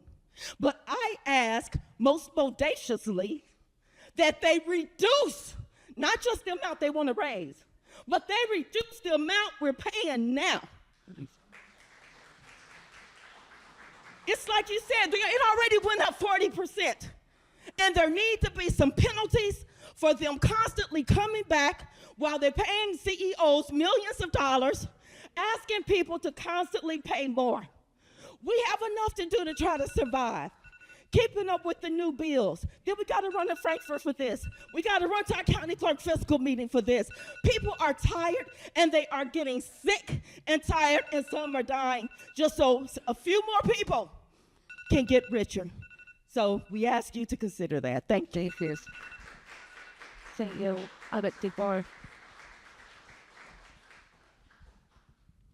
Thank you. And next is Ronnie Justice.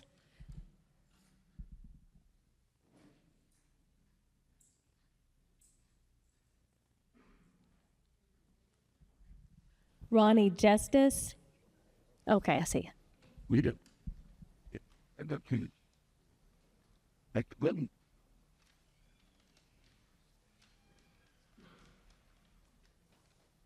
Right?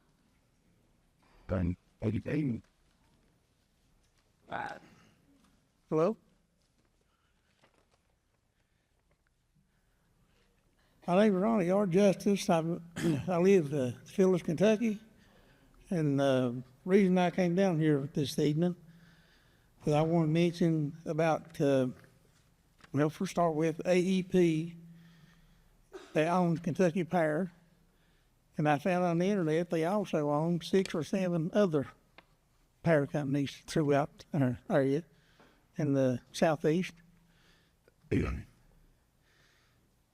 I also found out that it seemed pretty much like a regular basis that each one of them in their own area continually asked for increases. And then a few days ago, I was just looked up the AEP stocks, just wondering what it's valued and whatever. And then I found out that AEP pays dividends to their shareholders 4 times a year.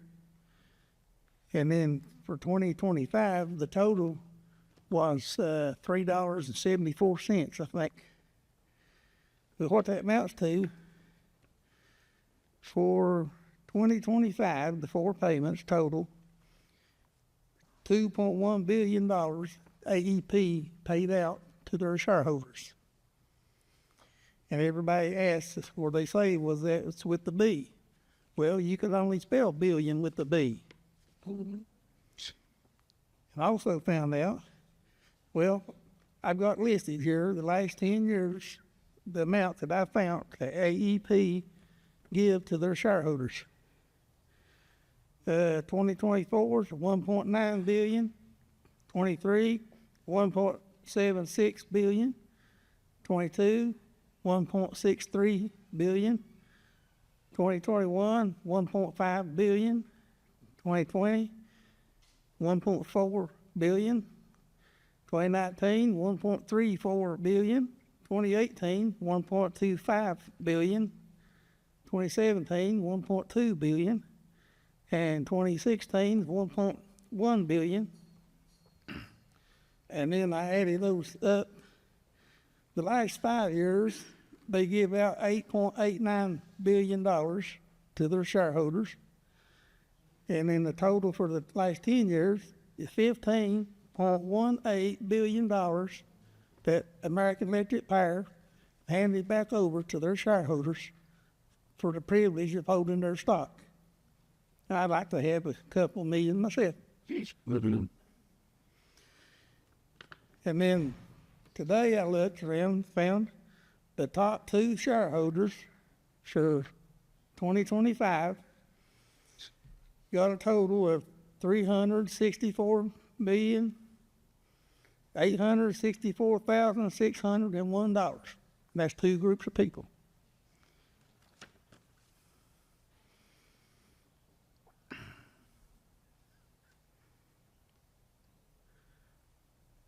And then also, I hear here this evening, a few people have mentioned about the Big Sandy plant being closed and dismantled. And also, it was the newest plant. And it just hit me that they closed it first because they knew they could close the older ones anytime they wanted to. And I remember hearing people mention about when the coal industry more or less went down around COVID. People talk about the AEP was buying that cheap gas, as everyone called it. And I think that they were part of the reason of driving the coal industry out of eastern Kentucky because of the cheap gas, as they call it.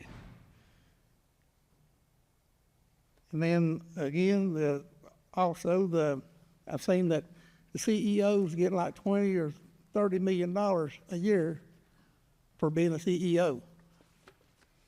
I think there should be some regulations on stuff like that, people calling the shots as to the amount of income they can earn or be given, whatever you want to call it. And then on this increase, I've heard it's around 15%. Some people say 14.9, but instead of giving them the increase they asked, I think you at least should cut them to that same amount for the amount of money they wasted. That's all I got.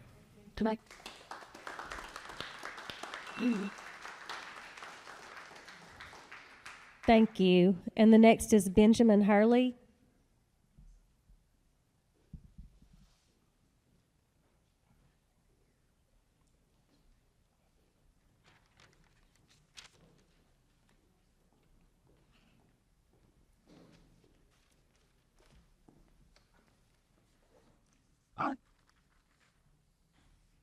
Hello, my name is Benjamin Hurley. I am the candidate for Kentucky's 5th Congressional District. I'm here to oppose the rate increase for Kentucky Power. Kentucky Power's 2024 fact sheet states that residential customers pay an average base rate of 14.0 cents per kilowatt hour, excluding taxes. That figure has not come from interveners or third parties. It is Kentucky Power's own published number. Yet in a subsequent written email between me and Amy J. Elliott, the company attempts to recharacterize that figure by arguing that it reflects a realized rate rather than a base rate and suggests comparisons are not apples to apples. The problem with that is the fact sheet itself explicitly labels the figure as average base rate cents per kilowatt hour. This consistency matters because transparency and accuracy are foundational to cost of service rate making, and shifting definitions after the fact undermines confidence in the Kentucky's justification. Kentucky Power also acknowledges in the same email that fuel costs have declined since 2022, but dismisses that fact by stating fuel is only one component of total costs.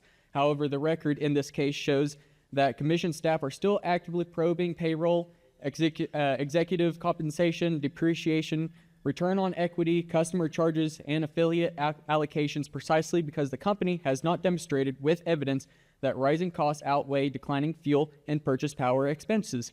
If declining fuel costs do not translate to customer relief, the company bears the burden of providing why a permanent base rate increase is necessary.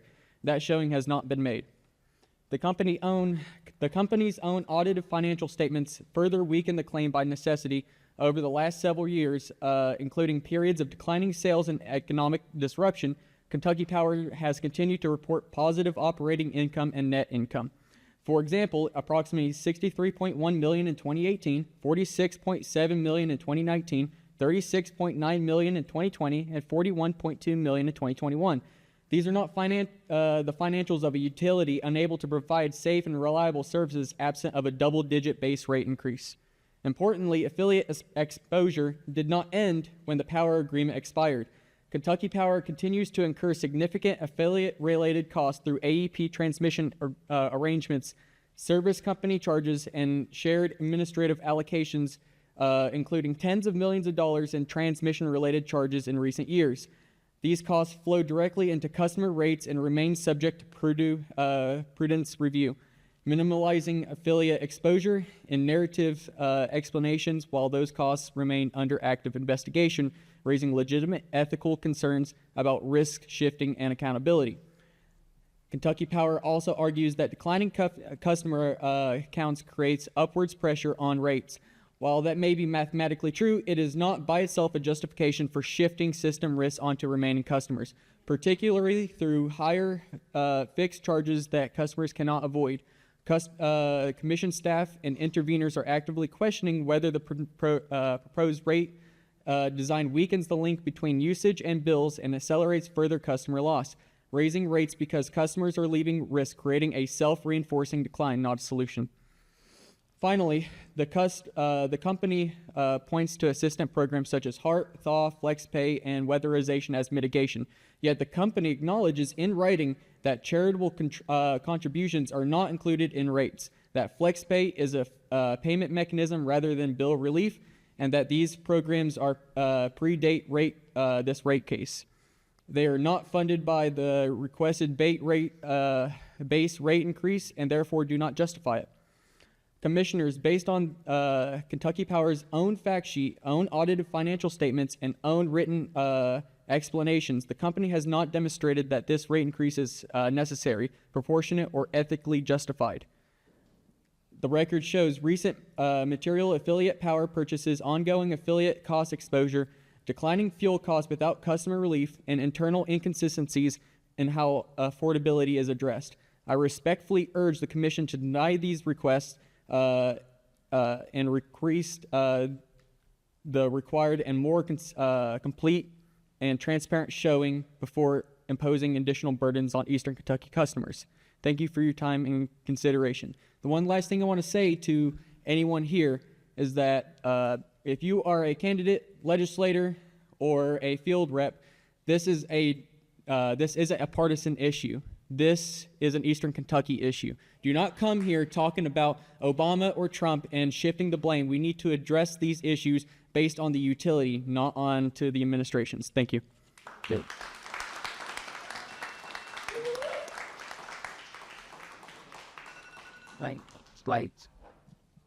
Okay, that was the last one that I have listed as a yes. I will go back through and call on the maybes, or If you'd like, since there's not that many people left, I could just let you come up. I see someone eager to come up.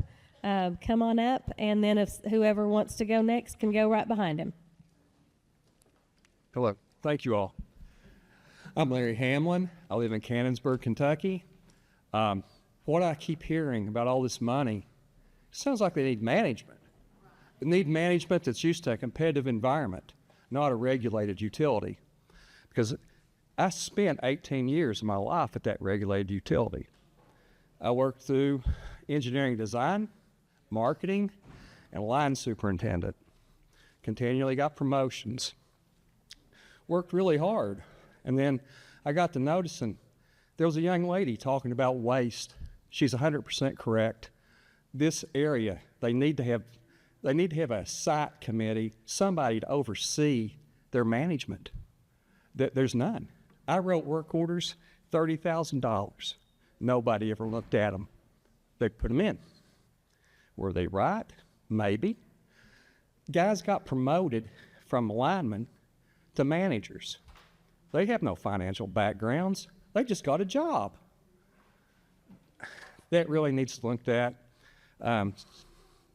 You can't continue to ask for increases so you can make your bonuses. That's just not right.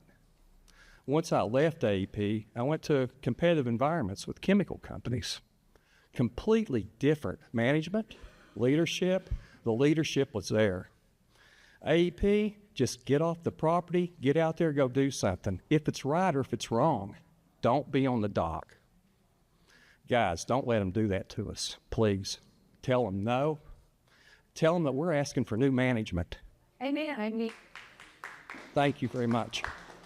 I think. Yeah. Hi, my name is Sarah Scott. I live in Calixburg, but not in the city. I live out in the county part. It's a big deal if you're not from around here. I live in a little holler. Some history of the area that I'm from.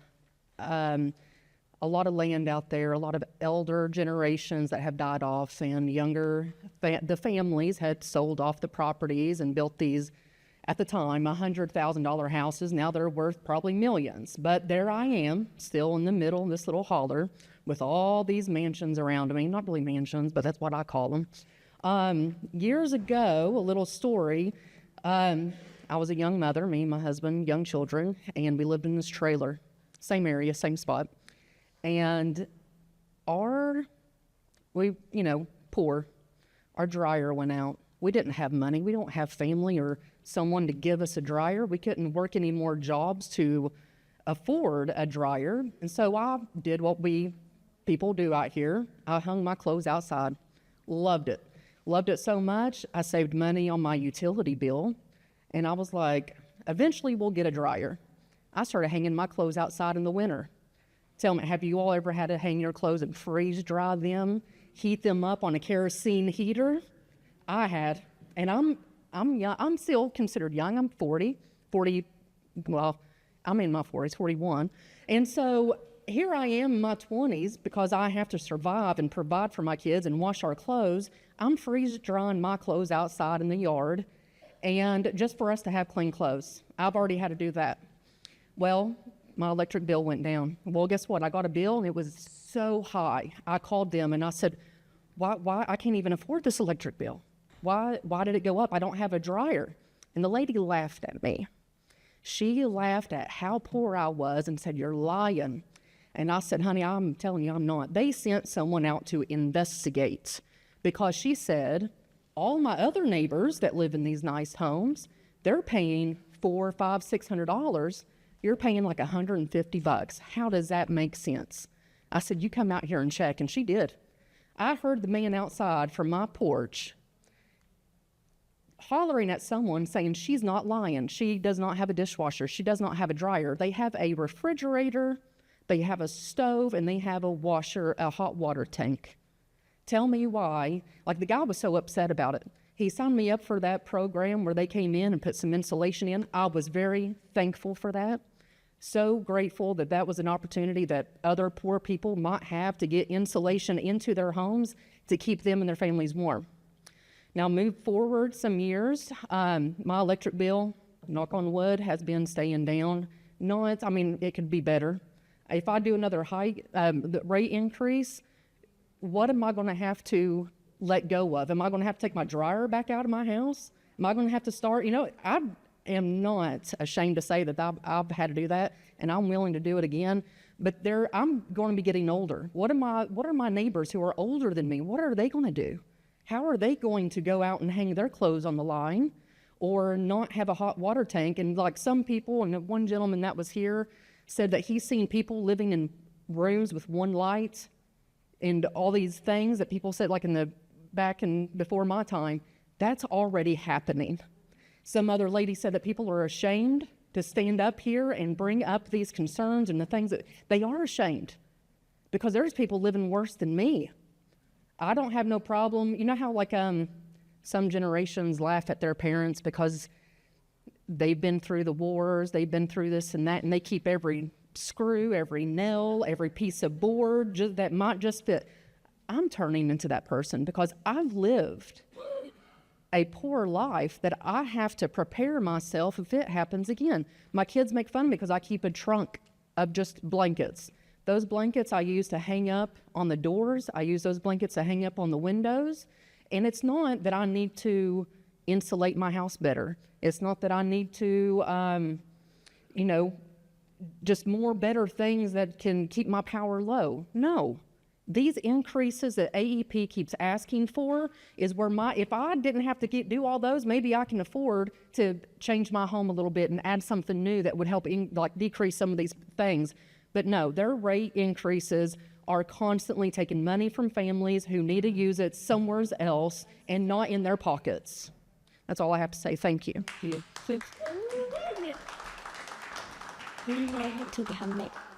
Thank you. Hi, good evening, panel. My name is Katie Neltner. I am a resident of Ashland, local attorney here. And I just have a few comments. I appreciate your all's time. We're about, you're going to be here long after I am, because there's still a lot of people that would like to speak to you, and I have to get my children. But I wanted to step up, and I just wanted to make a blanket comment, and then I just have one question. I think it's been blatantly obvious tonight that there's a reason that none of the executives or the representatives of Kentucky Power, other than general counsel, decided to stand up and identify themselves. It might have been a loud bunch, but it wasn't a security issue. There's a level of manipulation and taking advantage of the people of Eastern Kentucky that they're not willing to own up to. So there was a gentleman here earlier that asked about your all's qualifications. I don't know. I listened to the procedures. I don't know if I'm allowed to ask you questions. So I did a quick Google search, and I found that one of you is a former representative and lawyer.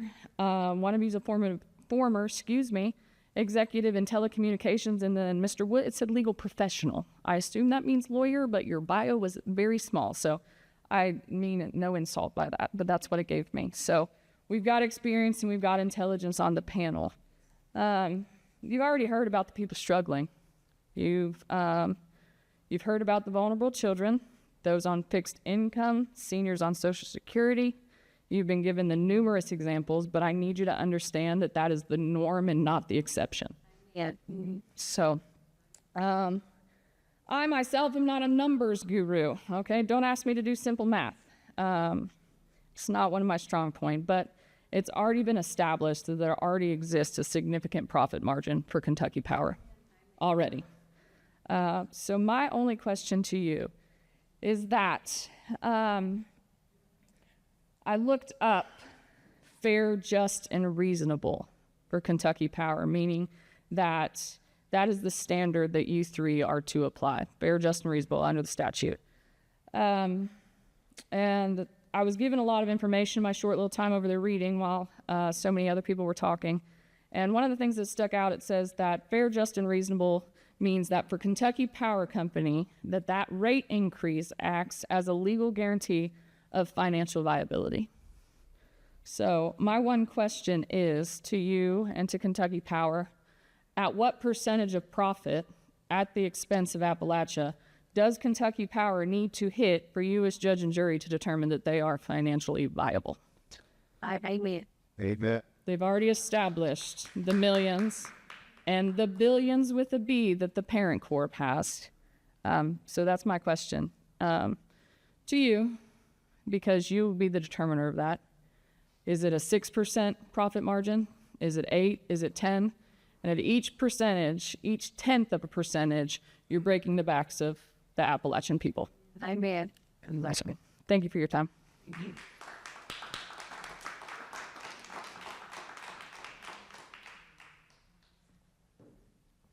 Thank you. Hi, members of the Kentucky Public Service Commission. Thank you for coming to Ashland, Kentucky. My name is DJ Reimer, and I'm an Ashland City Commissioner and the Mayor Pro Tem for our wonderful city. As a City Commissioner for the City of Ashland, it's my responsibility to stand up and speak out against issues that I believe will cause a negative impact to all of our Ashland residents. I rise in opposition to this significant proposed rate increase by Kentucky Power. While the company cites rising operational costs and infrastructure investments as justification for this, the burden this hike would place on Ashland residents and businesses is both unjust and detrimental to our community's well-being. Eastern Kentucky is home to hard-working families who already struggle to make basic needs. Increasing electricity rates will disproportionately affect those households, forcing difficult choices between paying utility bills and other essentials like buying food, buying medicine, maybe education for themselves or for their children. For many, this increase could push them further into financial instability and into hardships. You know, I bought my house 4 years ago, and I'm not told many people this, but I never lived anywhere else besides with my parents. And when I purchased my home, you know, it was a big step for me. It was a big expense, and it was an all-electric home. And you know, coming from a middle-class family, I worked a low-income job, $7.25 an hour, and I remember my first winter there. It was one of the coldest winters we had here in a long time. And I remember calling my neighbor frantically saying, "Hey, Greg, do you have blankets? I need blankets to put over my windows and my doors to keep the cold air in." I see that when I see these people coming up here and folks coming up and asking for rate increases. What about all the people that's here tonight? The people that spoke that actually struggled. Those are the people that need the blankets, that need the help, that don't need the burden of additional rate increase. Beyond individuals, the proposed rate hike threatens economic development for our region. Our region is primed and it's ready for economic development and growth. Higher utility costs make Kentucky less attractive to new businesses and investors, stifling job creation and economic development and growth. Small business owners who operate on thin margins will face increased expenses that could lead to reduced hours, layoffs, or even closures. One individual was here earlier since he left.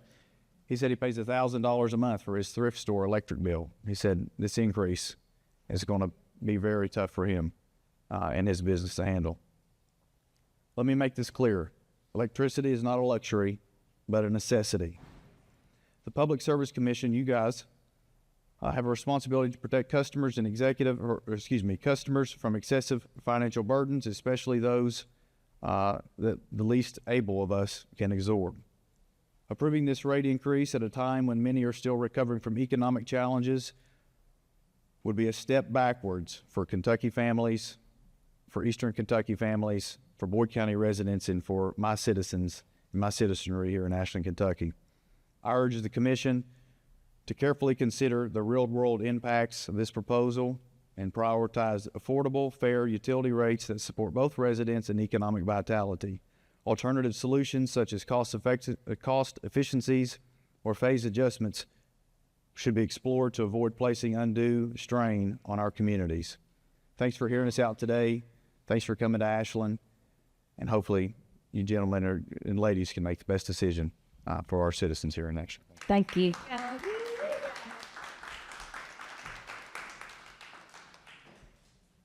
Hi, I'm Becky Jenkins. I live in Flatwoods. I'm a very simple person. I'm not simple-minded, just simple. My electric bill was $245.57. It went to $444.15. This month it is $568.83. When you draw $1,200 a month, I get a check. My husband gets Social Security. When you draw $1,200 a month and your electric bill is $568, that presents a problem. Just letting you know. Thank you. Hi, my name is Pam Lewis. I thank you for your time. In Eastern Kentucky, it's no secret the wages have not kept pace with rising costs. A rate hike doesn't exist in isolation. It stacks on to everything else, as you've heard. Kentucky families are resilient. That's what I love about us. But resilience should not be mistaken for limitless capacity to absorb hardship. Fixed income households do not get cost of living increases. Rate hikes cause shutoffs. Shutoffs cause unsafe homes. Unsafe homes harm children, seniors, people with disabilities. Also, I'd like to add, when school budgets are cut, teachers have to adapt. We don't get to give ourselves raises. We cut our staff.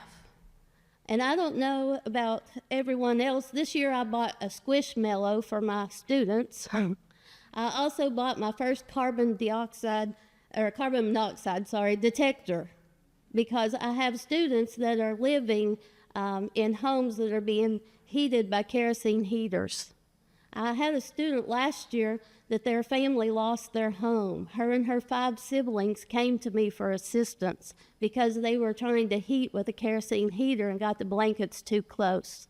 We almost lost them because they couldn't afford the heat that was in their home. Their heat wasn't broken. They were trying to save money. Right. My sister is a social worker. I'm really proud of that. There are actual seniors sleeping in coats that she has to keep heat as low as possible so that they can save on their electric bills. They work their whole lives and have to choose between warmth and medication. That is heartbreaking to me. How are they going to pay their executives when they have no customers left? I have friends that can't pay their bills, so they're getting cut off. Then we penalize them because they don't pay their bills, and they just keep getting buried further and further. If publicly owned utilities in neighboring states can keep rates lower while maintaining reliable service, why can't Kentucky utilities do the same? I agree. Unless the difference is guaranteed profits is the only thing I can figure. And I ask you to request an impact bill analysis, but I would ask you to request that it be specific for low-income and fixed-income households.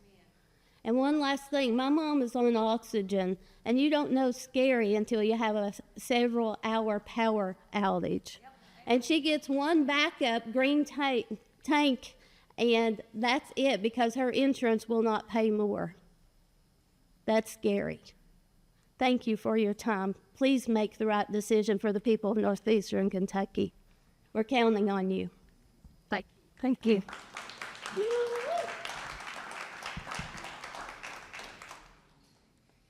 Hi, my name is McLean Dyer. I'm from Carter County. I'm from Grayson. I don't really have much to say to the commission, but I have stuff to say to you all. Look around the room. Are any of your representatives here tonight? No, none of them are here. Not a single. TJ Roberts is here. Are any of your state representatives here? Yes. None of your state legislators were here tonight, though. None of them. They released a statement. They released a statement, and it says they want to blame the high prices on the Biden administration and the Obama administration.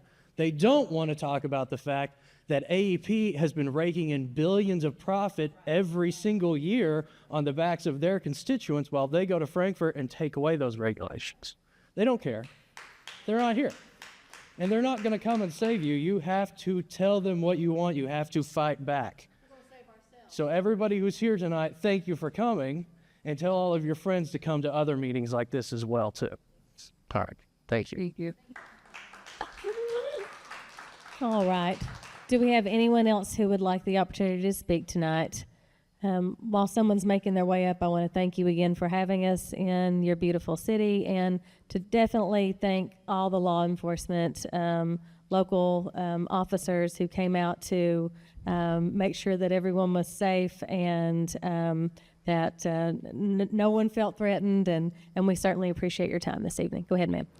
I'm Sandy Woodward, and thank you to the members of the commission and to the chair, the former lady of the 94th, It's awfully good to have you in our city. Thank you for letting me speak today. Like any household or business, running a utility costs money. No one disputes that fact. But when a company keeps coming back year after year, asking for a large rate hike, already expecting it will be cut but still approved, that is not a necessity. That is a strategy. And strategies like that work only when someone else keeps paying the price. Kentucky Power is not in danger. The people it serves are. Here's what that looks like in plain, hard truth terms, and why people feel like they're running in place while falling behind. In 2026, Social Security gave people a 2.8% cost of living increase, but at the same time, Medicare Part B premiums increased by nearly 10% to $202.90 a month. Part B deductible increased by over 10% to $283 a year. Part A deductible increased by 3.5%. That went up to $1,736 every time they go into hospital as per benefit period, not a year. And the benefit period is 60 days. There's a lot of 60 days in a year. So, the APTC help with the Affordable Care Act premiums, well, that premium, that help, it disappeared. Congress just passed tonight the extension. Hopefully that will go on and be passed by the Senate and the executive branch, but I'm not sure of it. So that help, it disappeared for working people and early retirees. But even if that help is passed, in Kentucky, insurance premiums rose by as much as 27%. People are not keeping up. They are falling behind. This isn't because people aren't working hard enough. It's because more risk and more costs keep getting shifted onto individuals, especially seniors and people with disabilities. While working families are squeezed from both sides, too well off to qualify for help and too poor to absorb another hit. We are not moving forward. We are going backward. People are already going without health insurance. And if this Kentucky Power rate hike is approved, many will also go without lights and heat. Kentucky Power is allowed an authorized return, but that is not a guarantee. It is a limit, not a promise. A rate increase is a request, not a right. This commission does not exist to make sure a company always hits its profit target. It exists to protect the public from monopoly power while allowing utilities to recover reasonable cost. Sometimes protecting the public means saying no. Out in our communities, people don't get to pass cost along. When prices go up, they absorb them. They tighten their belts until there's no more holes left to pull. That is the reality outside of this room. This commission exists to serve the public, not guarantee profits. That's not rhetoric. That's your job. It's right there in your name, public service. If you approve even part of this increase, the message is clear. Ask big, ask often, and the people will make up the difference. But if you deny it, you draw a line and say this stops here. So today I speak for the people who can't afford to be here, but who will pay every dollar of what you decide. I ask you to deny this rate hike in full, because someone has to speak to them, for them, and today that someone is me. Thank you.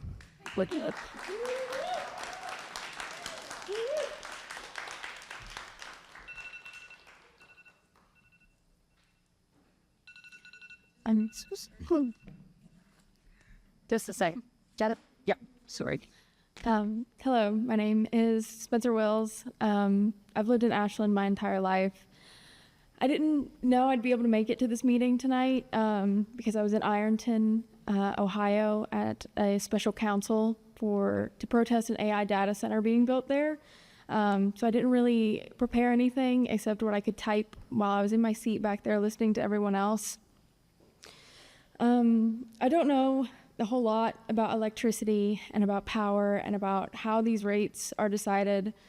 But I do know about Appalachia and I know about Eastern Kentucky. Central Appalachia as a whole and Eastern Kentucky specifically is facing an extreme population decrease, up to nearly 50% in some counties, and especially in my age group. People grow up here and they leave to go to Lexington, to go to Louisville, to go to Cincinnati, to get a better job and to raise a family. And most of all, for a lot of people, especially in Eastern Kentucky, to escape the generational cycles of poverty that have been established within our region. I don't know how you can expect to keep people here when they cannot afford to live here. Our region has, for so long, been at the end of the wrath of big companies. It's something that's obvious by our history and by the way it impacts us today. I don't know how you can call yourselves Kentuckians or say that you serve us when you do this to your own people. How you can continue to take advantage of the people of Eastern Kentucky. We are a people known for our sense of community and for our willingness to help our neighbors. And I just do not understand how as Kentuckians or as providers for Kentuckians you can stand for something like this. Thank you for your time. Thank you.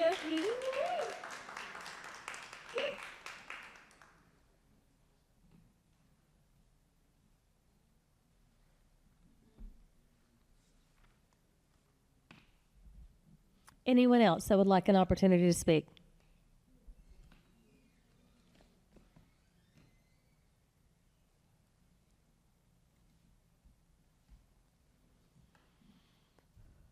There's a message in the drug, and that is just say no. And I think that applies to this commission. Just say no. All right. Well, I would also remind everybody you can come Tuesday at 9 a.m. to 11 Sauer Boulevard, to the opening day of the rate increase case hearing that begins on Tuesday at 9 a.m. You can also continue to submit your comments online or write us a letter, and please do include the case number 2025-00257 on any correspondence so that we make sure your comment gets filed in the correct case. Again, thank you for having us, and if there's nothing further, we're adjourned. Thank you.